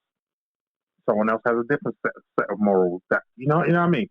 But you know, their primary aim is to feed themselves and their families, and to do it the best way possible, like to earn as much as possible. So they're going to do what they need to do. And this is why, even to this day, again, when I go to boxing gyms to train, I get it from especially the guys that are fighting on the non-TV shows, who have to sell tickets to get a fight, and sometimes don't even get paid because they only sell enough tickets to cover their opponent. They asked me what they should do in terms of performance-enhancing drugs. You know? But if you were to talk to these people away from the gym, they'll be like, no, we don't believe in performance-enhancing drugs. No. Yeah. But the reality is they want to further themselves in the sport and earn money. And that is a way of them to do it. So they're not, you know, and that's why people, it really annoys the shrimp boxers come out with, oh, I want to do it the proper way. No, that's not, and those same boxers, I'm quite sure, 9 times out of 10, if they were given, if someone came up to them, like if Al Heyman came up to them and said, right, I've got a fight for you, but I want you to use this, and this, and I'm going to give you £2 million. They'll be so quick to jump on that. It's ridiculous. It's all window dressing, isn't it? Let's be brutally honest. The anti-drug rhetoric's window dressing. When I hear people making noise on social media about drug cheats, it feels like they're protesting a bit too much. Yes. And, you know, I'll hear guys like Bellew talking about, it's disgusting, fucking disgusting. Why would you do that to another human being? And they get really moral. And then I look and I go, I know how you were boxing in your mid to late 30s. And I have questions. That's all. I have questions. Yeah. But I would never judge you negatively for doing it. I just want you to be truthful with yourself and truthful with your fans. Exactly. I was going to ask you. Are you plugged into anything happening at GB? Because we all forget about the Muhammad Ali situation where he failed his drugs test. And first things first, I know from experience, if a kid, and Muhammad Ali was I think he was about 20 at the time, if a kid goes into a gym and says, I want to take steroids, right? Go into a hardcore gym, everyone in that gym will go, mate, you're growing now, like you're doping now without even taking anything. We wish we were you, right? That's the general view that people will have. Like, mate, we wish we were you. Mm-hmm. Right? So they'll say, come back in a couple of years when your body's done all of its growing. Then, So I was like, if no one in a hardcore gym would have suggested that, Where did he get this idea? Because I think he fell for Trenbolone, which Wow, the big boy stuff. and the thing about Tren is you don't take it on its own because I think it would just shut everything down. Yeah, you need to take it with test. Yeah, so so already we know for certain there's a test base. You've got your Tren there, and it's starting to feel a bit like the cocktail the Russian guy had in Icarus, isn't it? So now I'm like, was there some Anavar in there as well, or did they give him something else? But now it's looking very sophisticated. It's like you were on something that someone's created for you. You're at GB 4 days a week.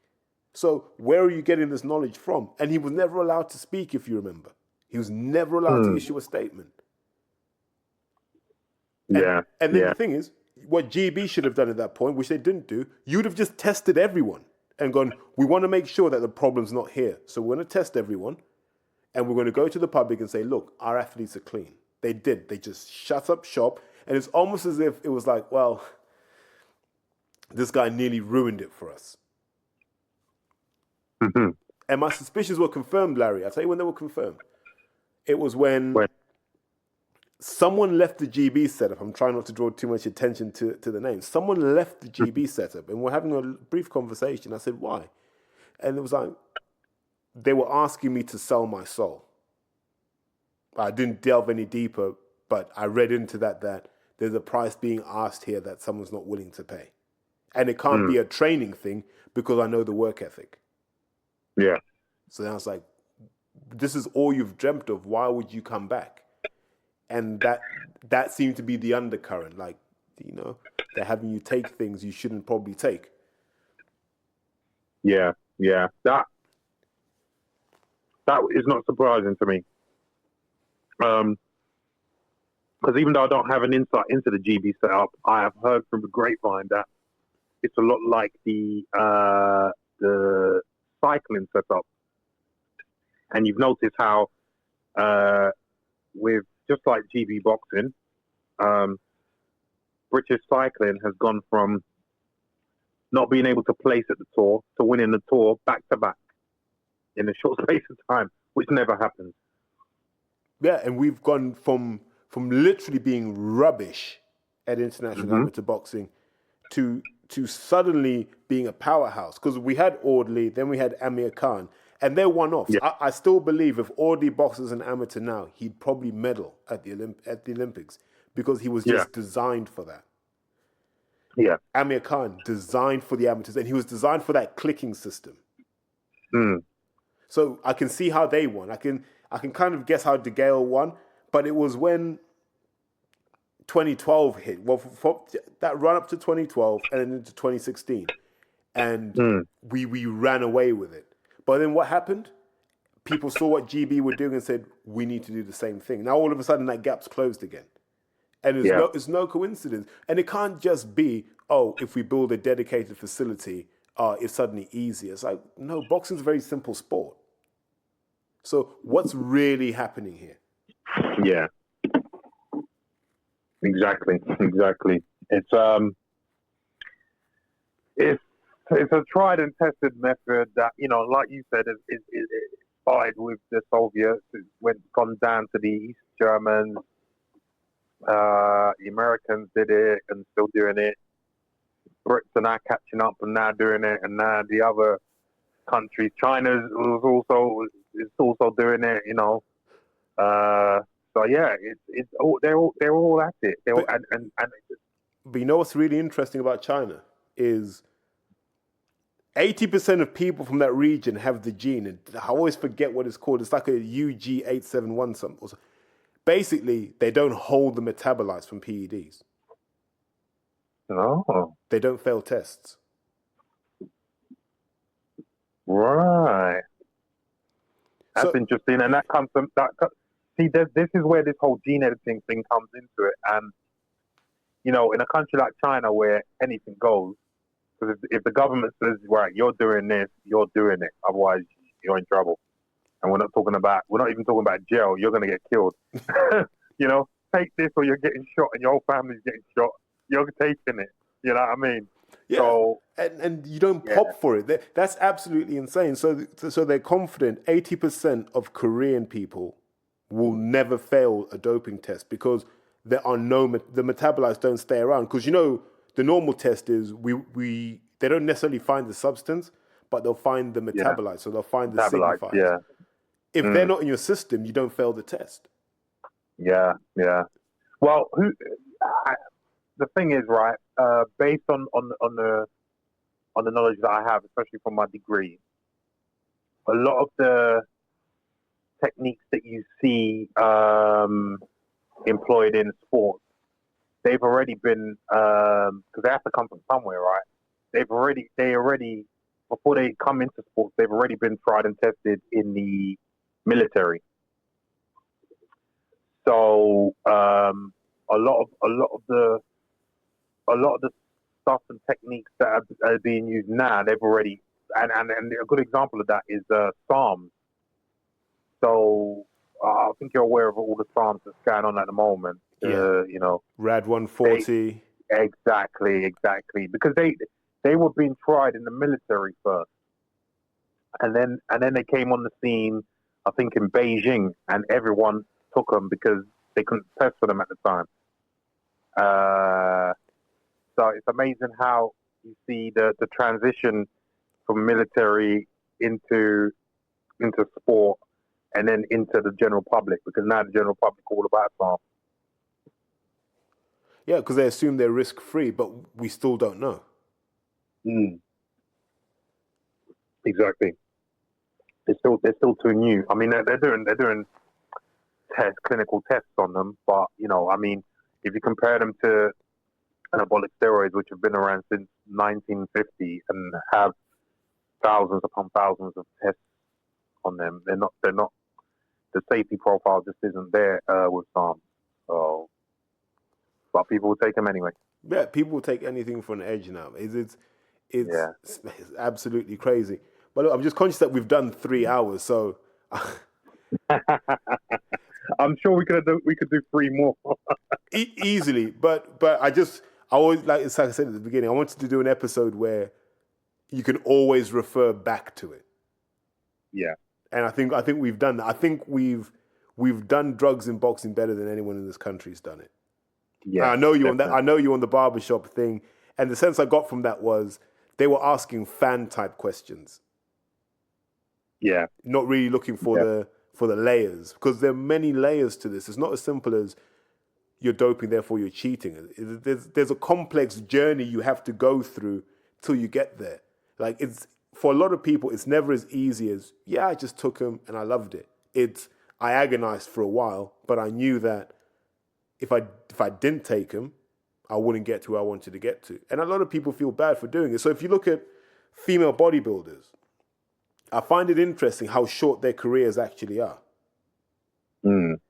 Because, like, if you look at the physiques now that are on stage, like, that's not 5 milligrams of Anavar.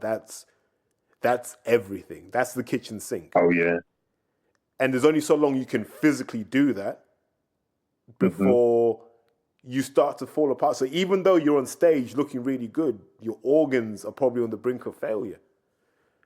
And so they all pull back, they come off the gear, and all that weight just goes, and then you have the emotional crash that comes with coming off the gear. Which will be more pronounced in women. Yeah. And then now you're hoping your reproductive system is just about capable of having a child. If not, that adds to the burden. And it's why I say, look, doping amongst guys, I can kind of go, whatever, man. Boys will be boys. Do what you want to do. For women, I'm not going to say don't do it. But if you don't have a full medical and scientific setup behind you, you're probably going to do irreparable damage. Yeah. Yeah. I mean, if you're talking about the anabolic steroids, 100%. I have to say I am against women athletes using anabolic steroids for the because of what we mentioned earlier about basically emasculizing themselves. I mean, if you're happy to turn into a male, then fine. But I'm guessing 99.9% of women athletes out there are not. So, yeah, it's It's a situation that, like we said earlier, is gonna arise very quickly in female boxing. I think it's there already. Oh yeah, I think in terms of the effects, the side effects, should I say, being caught, I think that's what's going to arise a lot more now. Yeah. Yeah. But Larry, listen, I really appreciate this. I've enjoyed this. This has been definitely the most enjoyable episode I've done because it's. I think we've got out of it everything that we needed to. I really appreciate your time. For those listening, let people know how they can get hold of you if they have any questions. Yeah. So I am on Twitter at Larry Olubamiwo, and I am also on Instagram at Larry Olubamiwo. So you can hit me up there. No problem. I need to follow you as well, so I'll get on that this evening. But really appreciate it. I hope the guys listening to this, I hope this gave you everything you want. I don't think you need another episode on drugs and boxing after this. Larry, once again, mate, really appreciate that. Thank you very much. No problem. It's a pleasure. Glad I didn't disappoint. Definitely not, mate. Definitely not. Thank you. Thank you again.